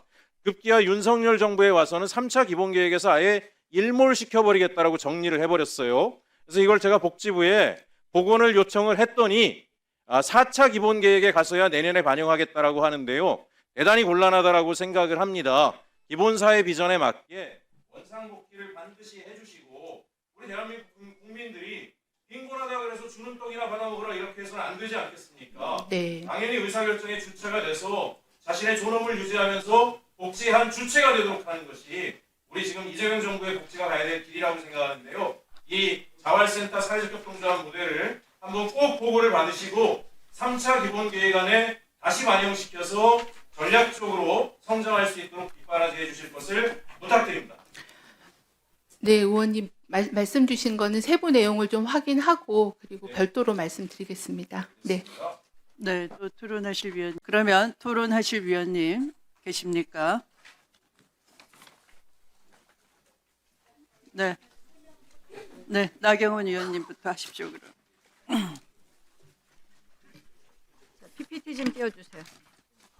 오늘 하루 종일 아마 정성호 장관께 질의하겠습니다. 네. 대결위에서 이런저런 논의가 있었을 겁니다. 지시를 했네 안 했네, 전화를 했네 안 했네 했는데 노만석 검찰총장 대행은 그만뒀습니다. 여기에서 핵심은 결국 대통령실이 관여했느냐 아니었느냐였습니다. 자, 저는 이 사건은 명백히 대통령실의 관여에 따라서 진행이 되었다고 봅니다. 자, 이재명 대통령 9월 30일 국무회의에서 이미 이런 이야기를 했습니다. 되지도 않는 사건 기소하고 이거 무죄 나면 항소하고 상고 제한하라. 이미 이재명 대통령은 항소하지 말라고 지침을 준 겁니다. 자, 그러니까 검찰에서 어떻게 했습니까? 검찰 이거 항소 원칙에 당연히 전부 유죄가 아닐 경우에는 양형을 따지지 않는 건데 양형을 따지면서 뭐 항소를 포기했네 했는데 그 기준도 맞지 않아요. 보면은 10년 7년 구형했는데 4년 10년 구형했는데 5년 이렇습니다. 자, 이렇게 해갖고 전부 무죄가 많은 사건인데 이렇게 해서 항소 포기를 시켰습니다. 이거 누가 맡았느냐? 정성호 장관이 맡았습니다. 정성호 장관 이재명 대통령이 예전에 후보 시절부터 절대로 배신하지 않을 사람이다. 제일 믿는 사람이다. 이렇게 말하지 않았습니까? 정성호 장관께서 나는 얘기하지 않았다. 신중하게 판단하라고 했다. 이렇게 이야기하시지만 손바닥으로 하늘을 가리는 겁니다. 이미 이재명 대통령이 9월 30일에 말씀을 하셨고 자, 한번 보십시오. 4명의 민정수석실의 민정비서관 중에서 3명이 공직석 대장동 재판 변호인, 대북송금 재판 변호인, 그리고 장관 비서관도 역시 대장동 재판 변호인입니다. 오늘 낮에도 예결위 질의 과정에서 문자 메시지 왔었죠? 네. 똑바로 일관되게 답하시라고 얘기했습니다. 저는 이 사건은 손바닥으로 하늘을 가리는 거다. 이렇게 됐다면 장관께서는 이재명 대통령하고 교감하고 그 뜻을 법무부에서 분명히 말씀하시고 결국 법무부 차관께서 그 전달한 거 아니겠습니까? 저는 분명히 말씀드리지만 이 사건 관련해 갖고 이재명 대통령과 어떠한 의견 교환한 사실이 없습니다. 자, 그럼 9월 30일 국무회의 의견을 들으시고 거기에 대해서 구체적으로 앞으로 이렇게 하자 하고 논의하신 적 없으십니까? 네, 어쨌든 그 전에도 제가 장관 취임한 이후에 검찰이 형사 사건뿐만 형사 민사 사건에서 관행적으로도 기계적으로 항소하고 또 상고하는 그런 문제에 대해서는 참 문제가 있다. 저는 그런 문제 제기를 계속 했었습니다. 사건은 9월 30일부터 예정되고 있었고 그동안 이미 교감을 하고 있었다라고밖에 보이지 않는다. 그래서 9월 30일 국무회의를 하셨을 때 이게 그 당시 국무회의가 다 속기록도 있고 공개되는 상황인데 대통령께서 그런 상황을 공개적으로 이렇게 말씀하시겠습니까? 그렇지는 않아, 그런 취지는 아니었습니다. 네. 네, 박지원 의원님.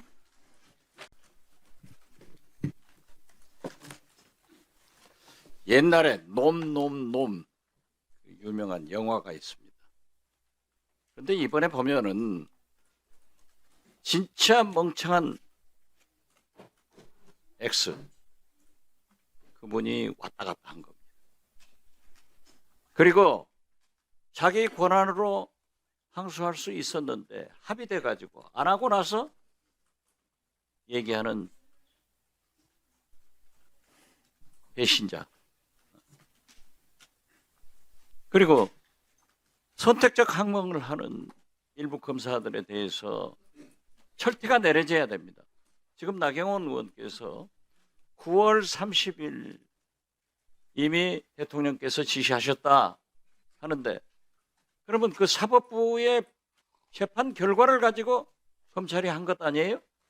예, 그렇습니다. 그렇죠? 네네. 사법부의 판단이 옳건 그르건 우리는 따라갑니다. 순종합니다.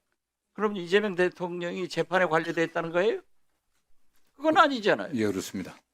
그리고 장관께서도 그 놈들이 지금 현재 지시를 했다고 하면은 그게 덮어질 것 같아요? 뭐 지금 과연 그렇게 덮어지겠습니까? 이런 세상이 아니에요. 자기들이 해먹던 그런 세상이 아니라고요. 나쁜 사람들 아니에요. 저러니까 내란 동조 세력이라고 하는 거예요. 말이 되냐고요. 사법부의 판단을 우리가 좌지우지합니까? 검찰의 결정은 자기들이 했잖아요. 그렇기 때문에 저런 엉터당탄한 엉터리 말에 대해서는 상관할 필요 없습니다. 문제는 내란 세력을 철저히 척결하는데 법무부 장관이 앞서줘야 됩니다. 제가 법무부 장관 여기 나오셨을 때 뒤에 앉아있는 간부들 일부 내란 세력이 있지 않느냐? 장관 뭐라고 하셨어요? 없다. 예, 없습니다. 없다. 없다고 한 그 사람들이 지금 이런 나쁜 짓 하고 있잖아요. 지금 저희 법무부의 간부들 중에는 그런 사람 없습니다. 네. 그러면 검찰은 장관이 인사한 것 아니에요?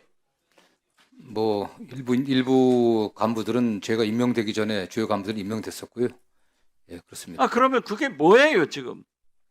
윤석열 때 임명된 검찰 간부 가지고 내란 청산 척결이 되나요? 그렇다면 장관이 빨리빨리 인사하세요. 그렇잖아요? 예, 뭐 어떤 의원님 말씀 고려하고 참고하고 어떤 검찰이 제대로 변화될 수 있는 그런 계기를 만들고 또 모습을 보여드리겠습니다. 네. 그런 나쁜 액수들을 빨리 제거해줘야 개혁에 인적 청산이 없는 개혁은 성공 못합니다. 결정해 주시기 바랍니다. 예, 명심하겠습니다. 네, 수고하셨습니다. 네, 다음은 박원정 위원님. 예, 오늘 예산 관련해 가지고 우리 예결 소위에서 지금 심사하시는 것을 전체회에서 통과시키는 건데 굉장히 유감입니다. 예결 소위에서 지금 심사하신 내용을 보면은요, 검찰 특수활동비 집행에 대해서 부대 조건을 달아놓으셨는데 정치적 중립 의무를 위반하여 집단 행동 등에 참여한 검사장이 재직 중인 검찰청의 경우에는 특수활동비를 집행하지 아니하며 특수활동비의 집행 조건으로 정치적 중립 의무를 위반하여, 이런 말이 들어가 있어요. 이거 누가 판단하는 겁니까? 뭐 검찰청마다 재갈 물리기 해가지고 법무부 장관 말 잘 듣는 데는 특갈비 주고 법무부 장관 말 안 듣는 데는 특갈비 안 주고, 이런 취지입니까? 이제는 항소 포기도 꼼수로 시키더니 돈 가지고도 지휘하시려는 모양이죠. 이거 안 됩니다. 이 부대 의견 관련해서는 저희 뭐 의견 낸 바가 아닙니다, 없습니다. 장관님. 네, 저희가 의견 낸 바가 없습니다. 네. 예결 소위 위원장님한테 지금 말씀만 드리고 있는 거예요. 그리고 지금 법무부, 헌법재판소, 대법원 작년 대비해서 총 지출 규모 한 자리 겨우 늘렸습니다. 법제처요 31.9%를 늘려가지고 왔어요. 거기다가 지금 우리 예결 소위에서 8억을 더 얹어줬습니다. 이재명 대통령 변호사 출신한테 성공 보수 주는 겁니까? 국가 돈으로? 이게 뭐 하는 겁니까, 지금? 그리고 고위공직자 범죄수사처 지금 수사 제대로 안 해가지고 직무유기로 특검 수사받고 있잖아요. 그리고 지난번에 우리가 결산 심사할 때 1년치 안마기 임대하는데 3천만 원을 썼어요, 국민 세금으로. 그런데 지금 17.3% 늘려가지고 왔는데 그대로 원하는 의결을 해주겠다? 이게 뭐 하는 겁니까, 지금? 법제처, 고위공직자범죄수사처 이거 뭐 정권한테 잘 보이는 기관장 앉혀놓고 용돈 주는 겁니까? 법무부 장관님. 예. 항소 포기 제가 좀 이따 또 말씀드릴 건데요. 내년 10월에 검찰청 문 닫죠. 예, 일단 뭐 그 공소청 충수청으로 이제 분리되게 되어 있습니다. 이때까지 검찰은 그래도 우리 국민들을 위해서 행주 역할 정도는 했어요. 그런데 이제 그냥 걸레로 만들어가지고 갖다 버리실 생각입니까? 뭐 그렇게 안 되도록 최선을 다하겠습니다. 네. 항소 포기시키는 게 그 걸레로 만드는 거예요. 국가기관을. 항소 포기라고 하는 것에 대해서 장관님은 그런 사안의 엄중함에 대해 생각해 보신 적이 없습니까? 예? 일단 뭐 아니 지금 대통령이 관련돼 있고 그 사건 변호인이 다 전부에 있는데 그렇게 오해받을 짓을 불구덩이에다가 화약을 짊어지고 들어가신 거 아닙니까? 뭐 그렇지 않습니다. 네. 네, 또 토론하실 위원님 계십니까? 서영교 의원님.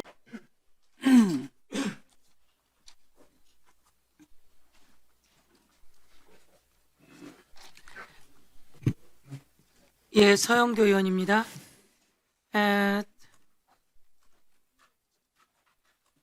이번에 찐윤 검사들이 완전히 커밍아웃 했어요.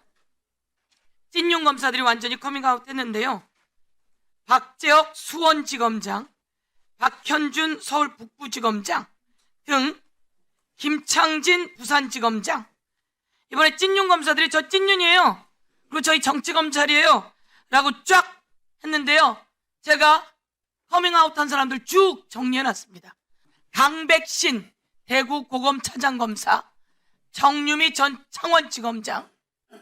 자, 예, 쫙 감별했어요. 쫙 감별해서 찐윤 검사들, 정치 검사들 쫙 감별했는데, 자, 저 검사들 중에 윤석열이 불법 비상계엄했을 때 한마디라도 이야기한 검사 있습니까? 뭐 들은 바는 없습니다. 네. 윤석열 불법 비상계엄했을 때 한마디도 이야기한 적이 없는 검사들이고요. 윤석열 법원에서 구속 취소했을 때 즉시 항고 해야 하는데 즉시 항고 하지 말자 그랬던 검사들 아닙니까? 그렇지 않습니까? 예, 뭐 그동안 가리기 힘드셨을 텐데요. 스스로 커밍아웃 했어요. 찐윤 검사들의 커밍아웃 잘 봐주세요. 찐윤 검사들의 커밍아웃. 이번에 이야기할게요. 이 대장동 사건 이재명 대통령이랑 관련이 있습니까 없습니까? 이번 판결에서도 이번에 그 판결 선고받은 피고인들과 이재명 대통령과 관계는 뭐 없다는 게 밝혀졌습니다. 판결에서도 관련 없다고 나왔어요. 관련 없다고. 그렇죠? 이 판결 나왔을 때 나경원 아주 좋아하는 반응을 보였어요. 그 당시에. 그렇지 않습니까? 여기 나경원 의원이 아주 좋아하는 반응을 그때 판결 때 보였어요. 한동훈 아주 명확한 판결이다.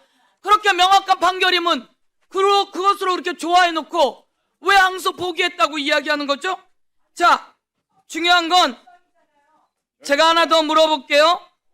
장동혁, 국힘 당대표 장동혁 공직선거법 100만 원 구형했는데 항소 포기했어요. 맞습니까?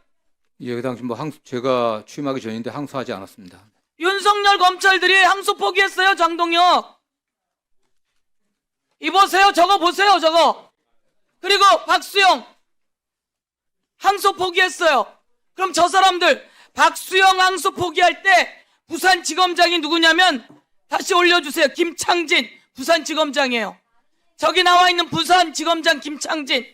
박수영 항소 포기해놓고 자기가 부산지검장으로 포기해놓고 지금 여기다가 명단 올렸어요. 여러분, 찐윤 검사들의 커밍아웃, 찐윤 검사들의 쿠데타 잘 기록하고 스스로 잘 기록했어요. 찐윤 검사와 그리고 정치 검사들의 커밍아웃, 쿠데타 오늘 낱낱이 고발합니다. 이상입니다. 다 키워준 검사들이에요. 충분히 강관들이 들려있고 문건이 배도하고 아니 이거는 내가 이름을 쓴 게 아니라 그들이 이름을 쓴 거예요. 여러분 이름을 쓴 거예요. 영명에서 영명 잘못됐다고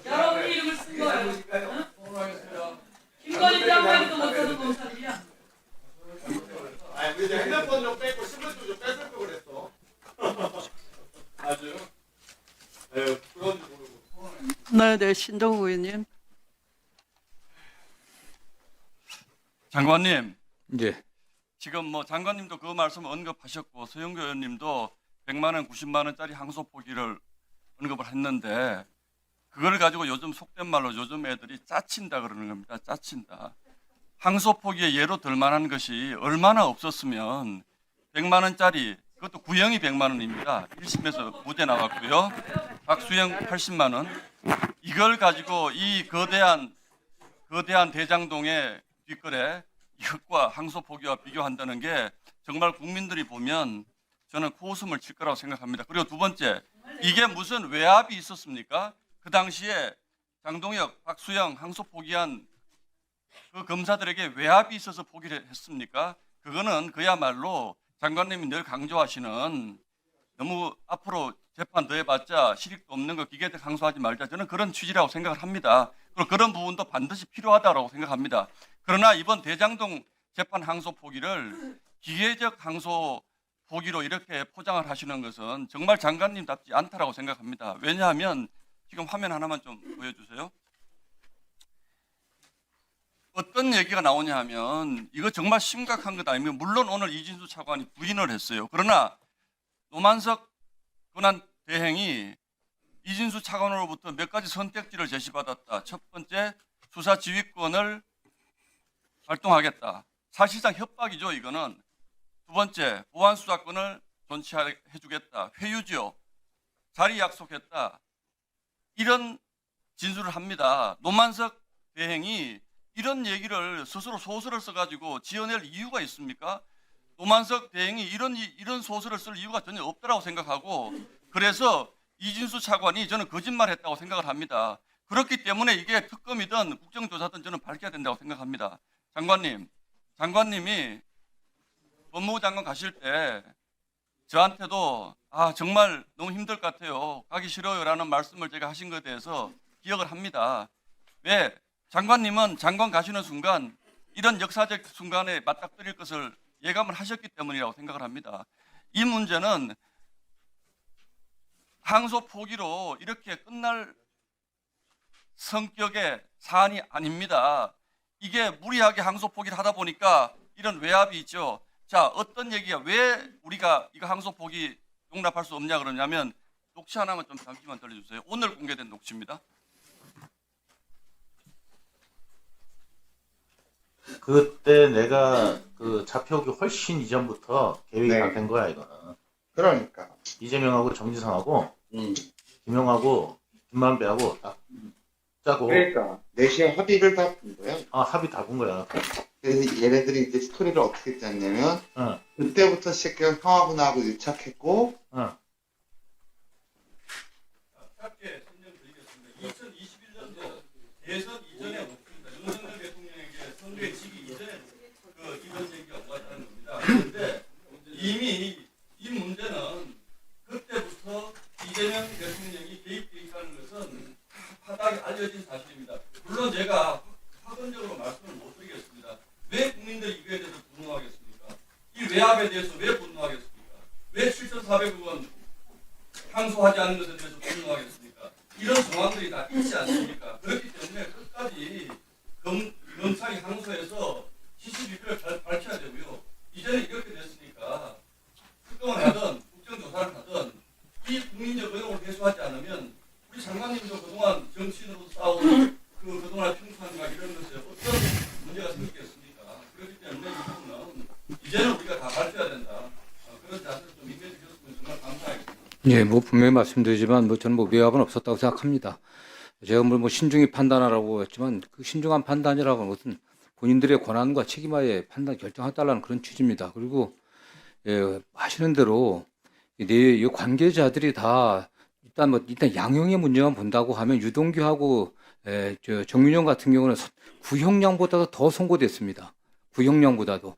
지금 7,400억 계속 말씀하시는데 7,400원 전체 수익입니다. 이게 사실은 본인들이 받아야 될 수익보다 초과된 초과된 사실은 그 배임행위 액수는 확정이 좀 안 돼 갖고 일부만 인정된 겁니다. 그 부분에 관련해서는 일부 여러 가지 견해는 있지만 저희들도 범죄 수익이 범죄자들한테 계속 가게 되지 않게 공소유지 항소심에서 좀 더 확실하게 해갖고 하겠습니다. 네.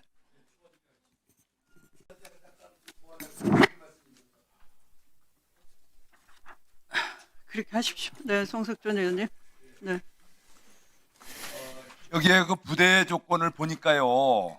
우리 법무부의 특수활동비, 이거를 아까 박기택 의원도 지적했지만 정치적 중립을 위반한 그런 집단행동한 그런 검사장이 재직 중인 검찰청에는 특수활동비를 배정하지 않는다. 또 여기 법무부 장관이 이런 거에도 불구하고 승인하고 검토해서 오케이 하는 거에서는 할 수 있다 이렇게 했단 말이에요. 자, 이게 그런데 1항에 뭐예요? 지금 부대 조건이 특수활동비는 적재된 민생과 서민생활 침해 사범 수사 분야에 집중 집행한다 이렇게 돼 있어요. 이게 본질이에요. 자, 그러면 어느 동네는 이런 분명히 민생 적재된 이런 침해 민생 사범 서민생활 침해 사범 이거를 위한 수사 활동을 어떤 데는 못하게 인위적으로 이런 식으로 묵자는 겁니까? 이건 말도 안 되는 겁니다. 우리가 그 법사위에 예산 심의를 하면서 부대 조건을 이렇게 임의로 달아갖고 망신사를 붙이면 안 되죠. 이거는 우리가 아까 일부 의원이 주장한 거를 그냥 그대로 받아준 거고요. 우리 예산 소위 심의를 하신 소위원들 간에 합의된 문구가 아닙니다. 요거는 삭제하세요. 부대 조건은 법무부 특수활동비는 검찰 특수활동비는 적재된 민생과 서민생활 침해 사범 수사 분야에 집중 집행한다. 이것만 남기고 2항 3항은 삭제해야 됩니다. 이거는 강력히 이제 의원장님께 말씀드리고 우리 의원님들도 같이 공감해 주시기 바라고요. 자, 오늘 우리 장관님 왜 이게 이게 포기가 왜 문제가 되느냐? 여러분들 요새 얼마나 국민들이 속 탑니까?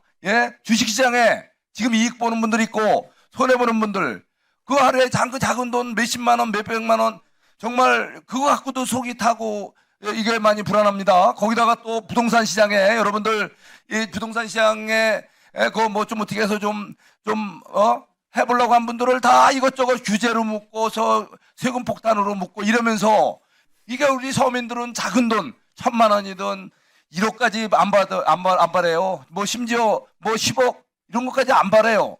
작은 돈이라도 좀 내가 알뜰히 보고 모아서 정말 열심히 살고 싶고 딸딸이 살고 싶은데 이게 뭡니까? 7,800억에 가까운 이 범죄.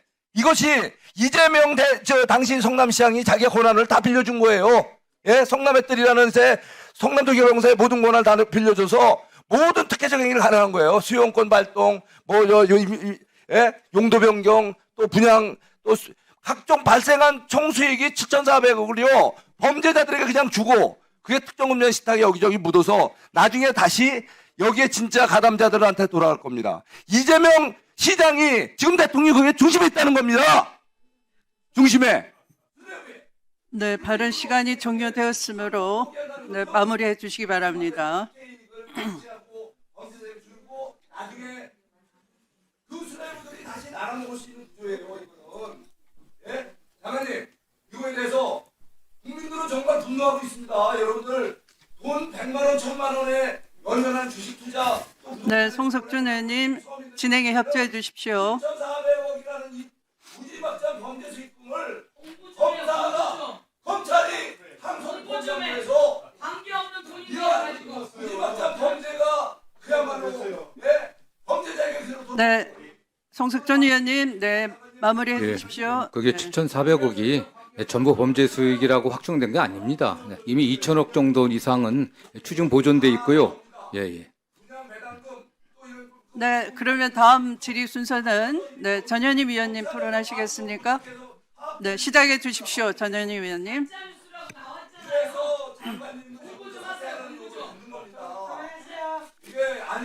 네, 그만하십시오. 송석준 의원님 발언 제한합니다. 위원장의 의사 진행을 듣지 않으시면 발언 제한 또는 퇴장 조치할 수 있음을 경고드립니다.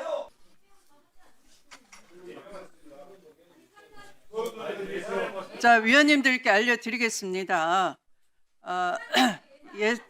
예산 이후에 또 고유법 상정 기회가 있기 때문에 그때도 질의를 이어가실 수 있습니다. 토론은 이것으로 마감하기로 하고요. 우선 이 부대 의견에 검찰 특활비 부대 의견에 대해서 몇 분 위원님들께서 우려를 제기하셨는데요.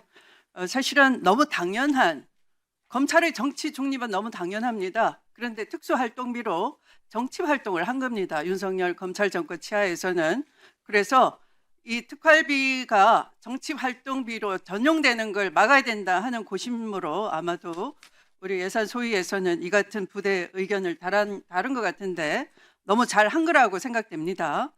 정치적 중립 의무를 강조하고 오히려 정치 중립 의무를 위반해서 집단 행동 있어서는 안 될 연판장을 돌린다든지 하는 경우에는 이런 그 특수활동비를 정치 활동에 전용하는 우려도 있기 때문에 집행하지 아니하도록 부대 조건을 단 것은 너무 잘 하셨고요.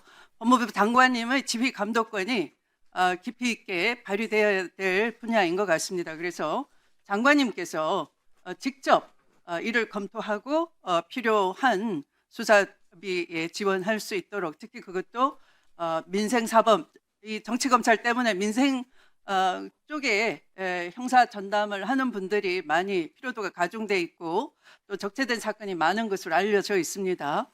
그런 수사 분야에 집중 지원해 주시기를 각별히 당부드립니다. 예, 그렇게 하겠습니다. 네, 그리고 이 검찰에 대해서 지금 조금 있다가 현안 질의할 때 많이 의견 표명을 활발하게 해주시기 바라고요.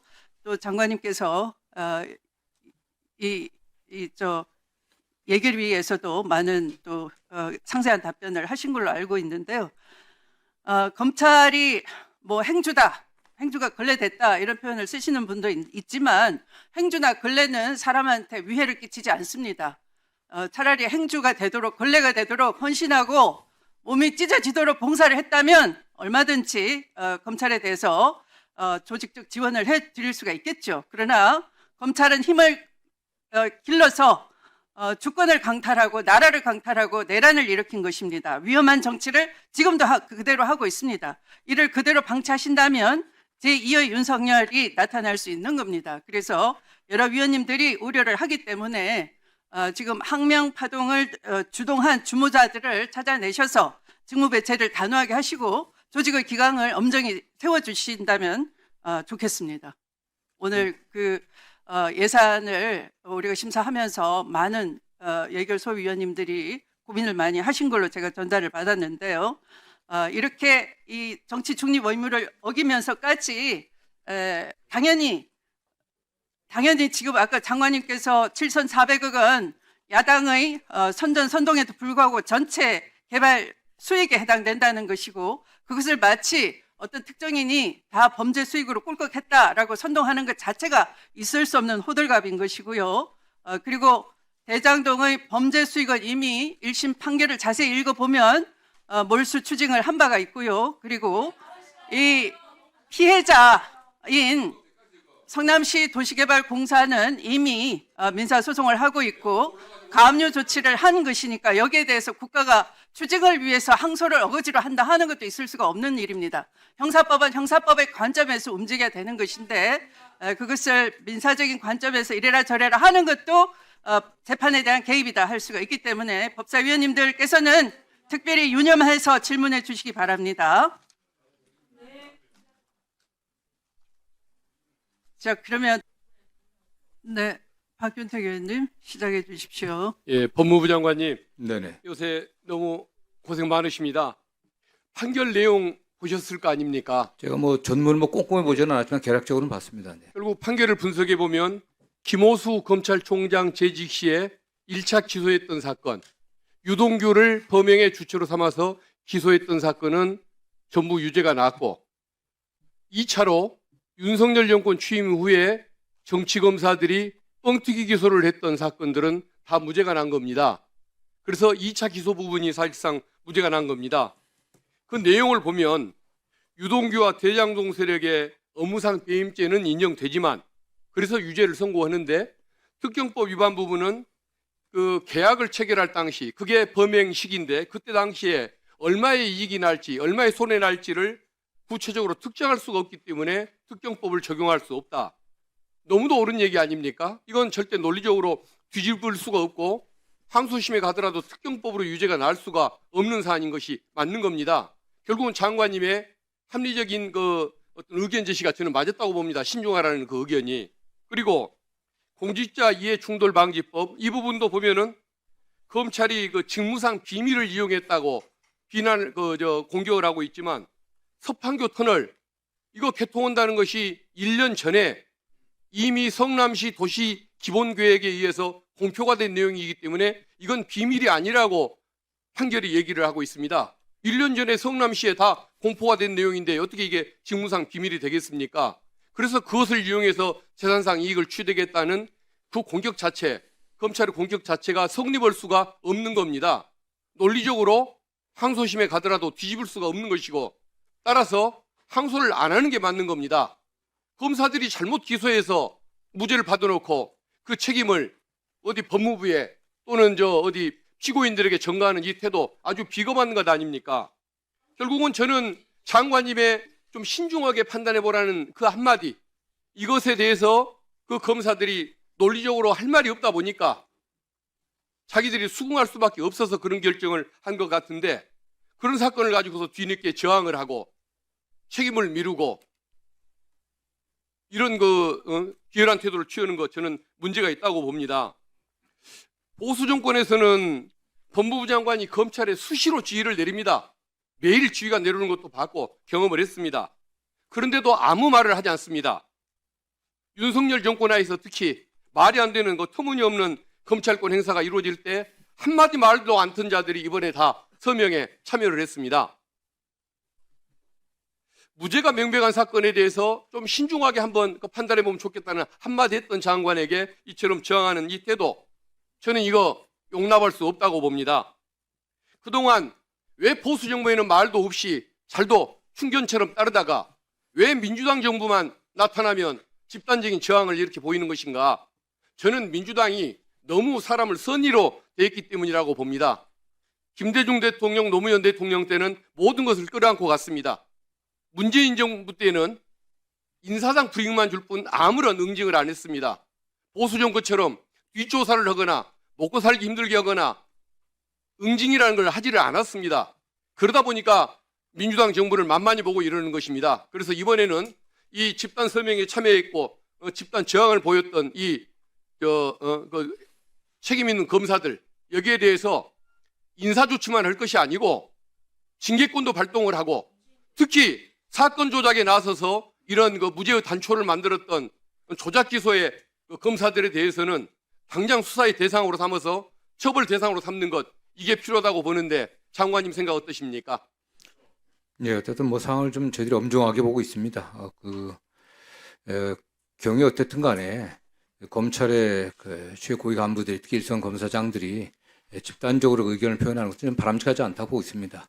저희들이 면밀히 보고 있고요. 판단해갖고 필요한 조치들을 적절하게 좀 취하도록 하겠습니다. 그리고 국민들이 오해하지 않도록 두 건이 무죄가 난 부분이 논리상 너무 명백해서 뒤집어질 수가 없는 사건이었다. 이것은 기소한 검사가 문책을 당해야 할 일인 것이지 항소심에서 다퉈가지고 재산을 환수할 수 있는 기회를 놓친 그런 사안이 될 수가 없다.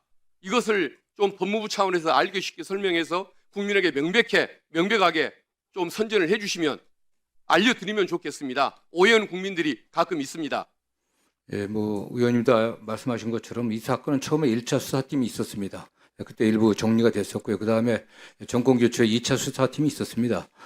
제가 기자들에게 어떤 면에서는 이게 성공한 수사였다. 물론 수사 과정에서 인권 침해라든가 위법 부당한 행위가 있었다는 주장도 있습니다. 그 부분에 관련해서는 별도로 저희들이 조사를 해야 된다고 보고 있고요. 다만 기본적인 사실관계, 일부 개발업자들과 성남시 공무원들이 결탁해갖고 어떤 범행을 저질렀다는 것에 대해서는 법원에서도 분명히 인정을 했습니다. 그렇기 때문에 유동규라든가 정윤영 같은 경우는 구형보다도 더 중형 선고받았습니다. 나머지 피고인들도 통상적인 항소의 기준 2분의 1 이상의 형들을 선고받았던 겁니다. 지금 말씀하신 그 무죄 부분 같은 경우 법리적 다툼의 측면도 있긴 합니다. 다만 지금 말씀드린 것처럼 기본적으로 수사라고 하는 것이 기소해갖고 유죄 판결을 받는 건데 민사든 형사든 주문이 가장 중요합니다. 주문에 있어서는 뭐 저는 그런 면에서 수사나 특히 공판검사들도 충분히 노력을 했다고 생각을 하고 있습니다. 그렇기 때문에 일부 무죄난 부분에 대해서는 여러 가지 측면도 고려해 갖고서 좀 왜냐 여러 가지 측면이라는 게 그 제가 장관 취임한 이후 일관되게 검찰이 그냥 기계적으로 항소하고 어떤 상고해 갖고 당사자의 인권을 갖다 계속적으로 침해하는 것들은 바람직하지 않다는 이런 입장 여러 번 표명했기 때문에 그런 기준 하에서 제가 말씀드렸던 겁니다.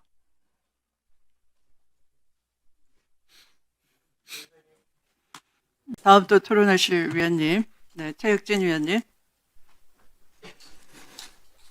네, 뭐 이제 특검 수사를 통해서 하나하나 본인들의 과오가 드러나기 시작하니까 우리 국민의힘 의원들이 이제 궁지에 몰렸다라고 생각하는지 자꾸 뭐 지푸라기라도 잡아보려는 심정으로 꼬투리 잡기를 계속 하루 종일 하고 있는데요. 이 꼬투리 잡기라는 것도 제가 알려드리지만 이게 좀 어느 정도 그 맥락이 맞아야 됩니다. 이 무조건 넘겨짚기, 엎어가기 한다 그래서 이 설득력이 있는 게 아니라는 말씀을 좀 드리겠고요. 요즘에 제가 물어보니까 부모님들의 권유를 받고 초등학생들도 우리 법사의 영상을 재밌게 보고 있대요. 이 사회 공부의 최고라고 합니다. 그러니까 논리를 내세우시더라도 초등학생 수준은 좀 이해할 만한 논리를 내세우시라라고 제가 권고를 하나 드리겠습니다. 오늘도 우리 그 정성호 장관께서 이 항소 포기를 사주했다, 외압을 했다, 뭐 이런 얘기를 말도 안 되는 논리를 가지고 이야기를 해요. 신중히 하란 얘기가 그렇게 돌린다. 관심법입니까 지금? 예? 속이 다 들여다보인다는 얘기입니까? 예? 어떻게 그렇게 막 해석해도 됩니까? 제가 하도 황당한 얘기들을 하시길래 정성호 장관님 프로필을 제가 인터넷에서 한번 뽑아봤어요. 도대체 어떤 분이시길래 이런 모욕스러운 말을 듣고 계신가? 와, 정말 좋은 대학, 대한민국 최고의 대학에서 법학을 전공하시고 변호사가 되시고 5선 의원을 하셨어요. 무려 17대, 19대, 20대, 21대, 22대. 아니 이렇게 공부를 잘하시고 국회의원을 5선까지 하신 분이 찐윤 검사들, 아까 존경하는 서영교 의원님이 무려 10몇 명의 찐윤 검사들의 이름을 쫙 나열했는데 걔네들한테 외압을 행사했다는 거잖아요. 외압을. 이게 뭐하고 똑같은 겁니까? 제가 지금 나가서 나경원 의원 얼굴을 보고 부당 청구를 했다는 얘기 아닙니까? 불법적인 행위를 도와달라고 바로 고발될 텐데 세상에 어느 바보가 나를 죽이려고 칼을 가슴에 뒷주머니에 잔뜩 꽂고 있는 사람한테 가서 나 잡아잡쇼 하는 사람이 어디 있겠습니까? 말이 되는 얘기를 하시기 바랍니다. 그리고 검찰들 비열함이 극치에 달했는데 제가 볼 때는 오늘 이 상황들을 보면서 저는 특활비를 부분 삭감했지만 이후에 검찰들 하는 거, 검사들 하는 거 보고 나서 영 시원찮으면 본예산 심의에서 특활비 전액 다 삭감해야 된다고 생각을 합니다. 왜 그러냐면 특활비로 끼리끼리 모여서 술들을 얼마나 퍼마셨는지 뇌에 이상이 생긴 것 같아요. 말도 안 되는 논리를 하고 있어요.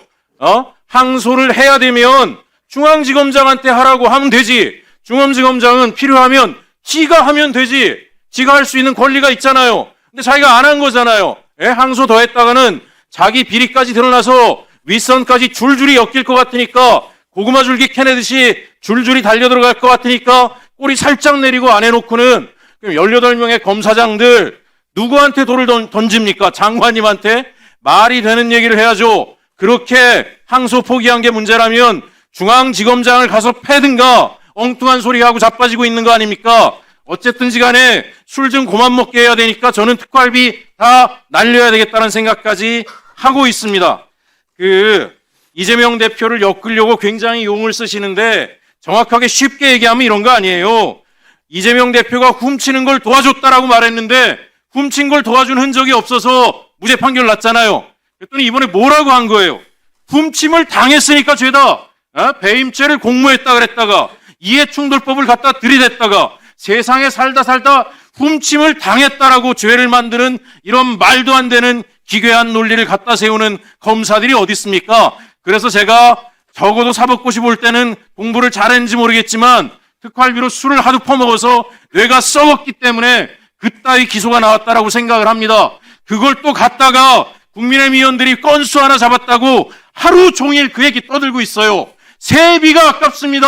세비가. 공부를 좀 하고 오셔가지고 여기서 말 한마디라도 아까 제가 얘기 드렸듯이 초등학생들도 설득할 수 있는 거짓말을 하더라도 야 논리는 되네 이런 소리를 들을 말들을 하시라고 충언을 드립니다. 이상입니다.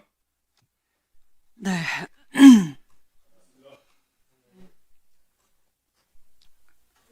이재명 후보 시절 과거에 대장동 설계는 내가 했다라는 것은 위원님들이 지적하는 불법 이익 환수, 불법 이익 모형을 내가 설계했다 그런 말이 아닙니다. 지자체 최초로 도시 개발을 함에 있어서 공익 환수형 모델을 내가 설계했다 그런 얘기였어요. 같이 토론에 제가 그 당시 같이 후보로 토론에 참여했던 사람입니다.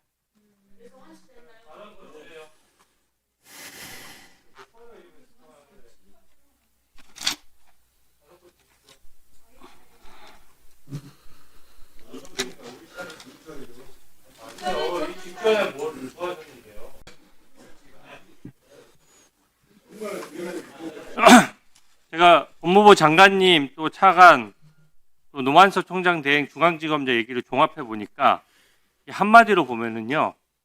항소는 포기했는데 포기를 지시한 사람이 없다는 거예요. 아무도 지시를 안 했다라고 합니다.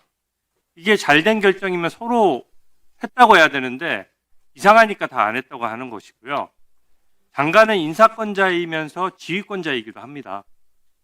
법무차관을 통해서 신중히 판단하라고 하면서 계속 반려하면은 받는 쪽에서는 항소 포기 지시로 받아들이는 거예요. 저는 본질적으로 전혀 다르지 않다라고 생각하고요.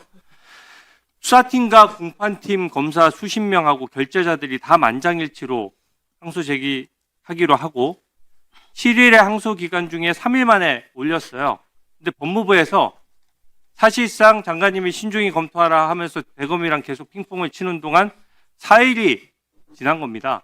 법무부 승인 못 받고 4일이 법무부에서 쥐고 있었던 거예요. 그러니까 승인을 안 해주다가 불과 마감 7분 전에 항소를 못하게 하니까 일선 검사들이 전부 다 반발을 하는 것이고요. 저는 이게 악의적인 꼼수였다라고 생각하고 이게 정말 문제가 없다면 중앙지검장하고 그 총장 대행은 수십 년씩 검사한 사람인데 왜 사표 냅니까? 사표 낼 이유가 없잖아요. 그리고 이진수 법무차관이 제가 오전에 확인해 보니까 노만석 총장 대행한테 자기가 전달을 하면서 장관님이 신중히 판단하라고 한다는 그 지시사항을 전달을 했는데 분명히 이것은 수사지휘는 아니라고 얘기를 했다는 거예요. 근데 이게 되게 역설적으로 두 명이 대화를 하다가 수사지휘냐 아니냐에 대한 언급이 나왔다는 것 자체가 그 상황이 매우 이상한 겁니다. 상대방이 대화하다가 노만석 대행이 당연히 수사지휘로 받아들일 것 같으니까 실컷 장관님 지시를 전달해놓고 나중에 문제될 것 같으니까 이제 덧붙여서 수사지휘는 사실은 아닙니다. 이렇게 덧붙이는 거거든요. 저는 이 부분이 수사지휘가 정말로 아니라면 그런 대화가 나올 리도 없는 거죠. 장관님 한번 확인해 볼게요. 지금 법무차관이 노만석 그 대행한테 장관님 지시사항을 전달한 것은 맞죠? 그죠? 제가 안에 전달한 건 맞잖아요. 아니, 예, 그렇습니다. 최초로 이 사건 판결 선고에 관련해서 이런 선고가 있었다는 보고는 11월 3일 월요일 날 아침에 받았습니다. 네, 좋습니다. 제가 그리고 좀 더 얘기하고 말씀드릴게요.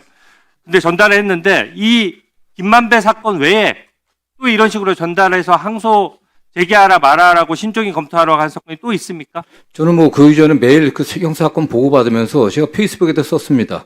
아니, 다른 사건에 항소하는 거를 하지 말라고 지시해서 하지 말라가 아니라 제 의견은 이렇다라는 건 늘 밝혀왔습니다. 항소하지 말라고 항소하겠다는 것을 항소하지 말라고 지시해서 꺾은 사건이 또 있어요? 이 사건 외에? 아까 차관은 답변 못했습니다. 제가 이게 항소하는 게 적절치 않은 것 같다 내 생각엔 그렇게 했음에도 불구하고 항소한 사건이 아니, 맞습니다. 김만배 사건 외에 다른 사건이 있었는지를 묻는 거잖아요.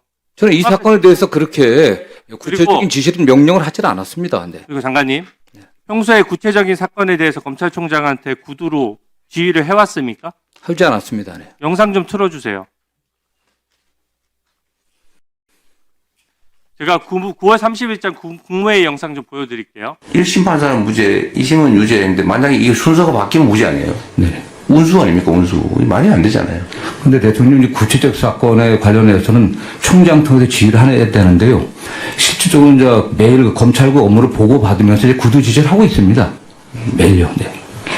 아니 장관님이 스스로 매일 구체적인 사건에서 검찰총장 구두로 지휘한다고 발언을 하셨잖아요. 저는 뭐 그런 그 사건에 대한 뭐 이렇게 저래란 지휘가 아닙니다. 저는 뭐 제 의견이 이렇다. 좋습니다. 해석의 네, 영역이니까 넘어갈게요.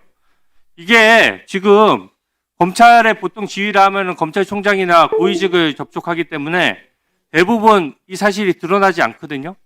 그러니까 무심코 구두로 지시하고 이때까지 서면으로 지휘해야 되는데 저런 식으로 관행적으로 했든 어쨌든 이것은 불법을 자행했고 또 자백한 것이고요. 노만석 대행 같은 경우에 뭐라고 얘기했냐면은 이진수 법무차관이 3가지 방안을 제시했는데 모두 항소 포기 아니었다. 거절하면 수사지휘가 잇따라올 것으로 우려해서 자기가 받아들였다. 이렇게 얘기를 한 거예요. 근데 검찰총장 대행이면요. 수십 년간 검사 생활 한 사람이고 또 이번 정부에서 중용된 사람입니다. 없는 말 지어낸 겁니까 이게? 저는 뭐 노만석 차장이 어떤 얘기를 어떤 상황에 너무나 구체적으로 얘기를 했어요. 지금 그러니까 사의 표명을 한 거거든요. 그 얘기에 따르면 자기는 원하지 않는데 법무부 지휘를 통해서 어쩔 수 없이 항소 포기했다는 겁니다. 어떻습니까? 아니 그런 정도 의지가 있었다고 하면은 장관의 지휘를 서면을 요구하든지 그래야 되는 거 아니겠습니까? 이게 저는 사실 이해할 수가 없습니다.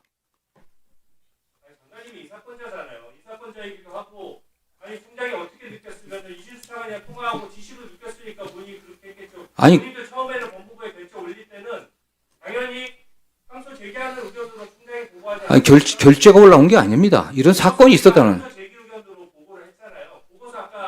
저는 뭐 이게 그 보고서를 본 바가 없습니다. 7월 6일 날 예결이 끝나고 나서 11시 다 돼 갖고서 중앙지검에서 대검을 통해 갖고 그런 의견이 왔다고 그랬습니다. 뭐 그때 처음으로 제가 신중히 판단했으면 좋겠다는 얘기를 했던 겁니다. 네. 아니 어때가 제가 신중하게 판단하는 게 진짜 판단입니다. 그럼 본인의 권한과 책임 하에서 해야 될 일들입니다.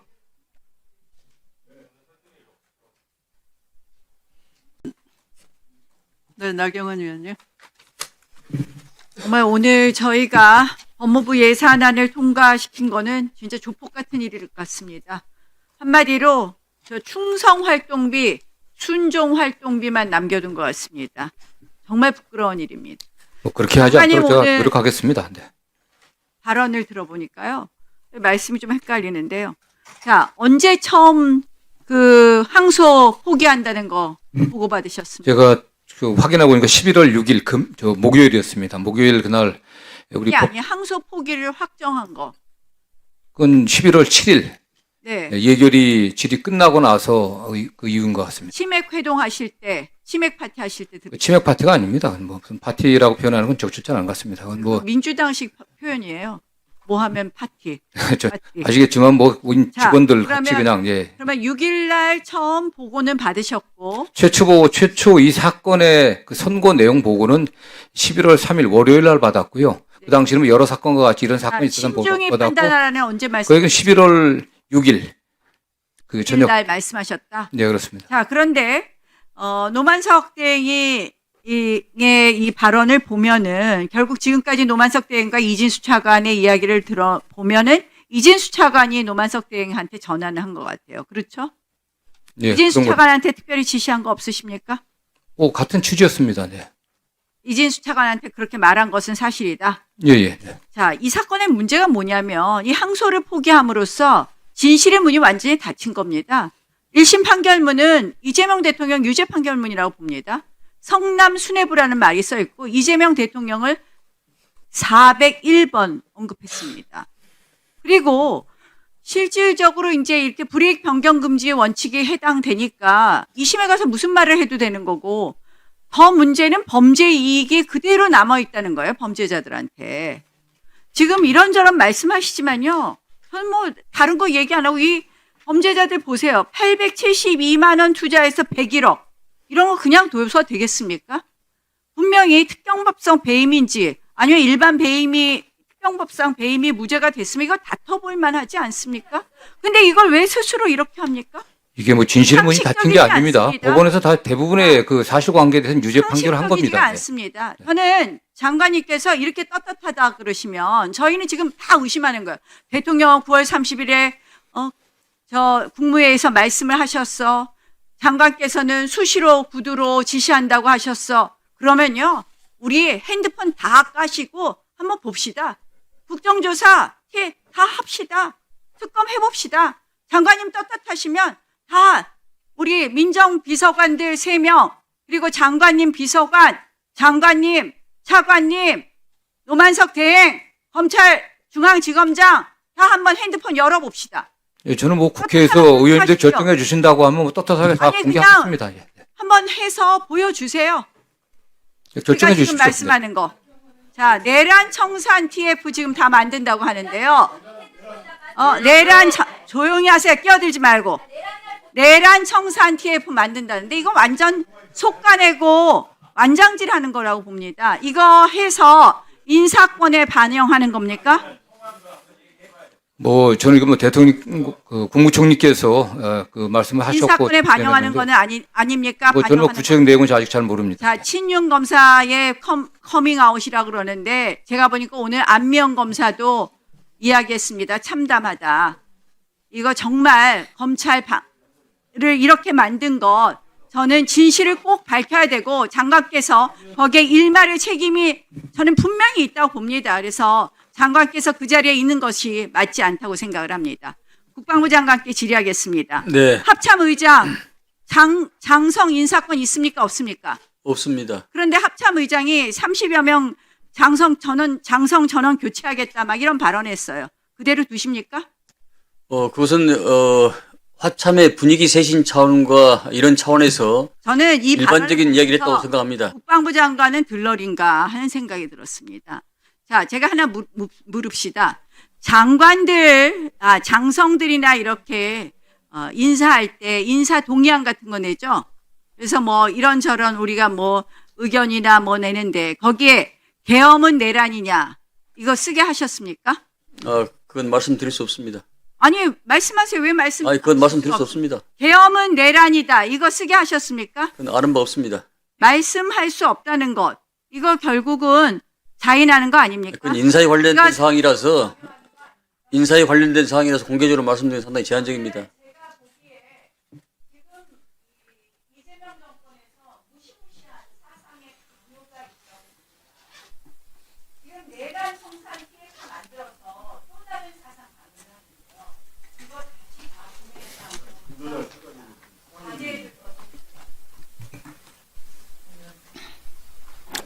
네, 정성호 장관님. 예. 그 아까 대통령과의 그 국무회의는 다 공개가 된 자리 아닙니까? 예, 공개된 장소에서. 네, 그러면 일반론으로 지금까지 잘못된 기소를 하고 1심에서 무죄를 받았어요. 그 무죄를 받았으면 수사가 잘못됐든지 검찰 측의 잘못 아닙니까? 그런데 검사는 공익의 대변자이기도 함에도 불구하고 다시 항소를 하게 되면은 피고인으로서는 막대한 변호사 비용, 경제적 손실, 정신적 충격을 받게 되니 이 공익의 대표자 검사가 그런 무리한 항소를 했어야 되겠느냐 하는 일반론인 것이지 무슨 특정 사건을 염두에 두고 마치 그런 구두 지시를 일상적으로 하는 것처럼 그렇게 잘못 알려지게끔 영상을 틀었는데 그건 아니지 않습니까? 그렇습니다. 예. 네, 저도 장관을 해봤지만 구두 지시라는 것은 간부 회의를 아침마다 하면서 일어난 일들에 대해서 일반적인 평가, 그 다음에 업무 방향, 지침 이런 걸 얘기하는 것이지 특정 수사사건, 형사사건에 관한 지휘는 당연히 검찰정법 8조에 따라서 검찰총장에 관해서 지휘하는 것 아니겠습니까? 예, 맞는 얘기입니다. 네. 그러니까 자꾸 국회 발언을 통해서 국민을 호도하지 마세요. 나경원 의원의 주특기죠. 아이고, 똘똘한 저 대변인 옆에 잘 앉아 계시네. 네, 박지원 위원님.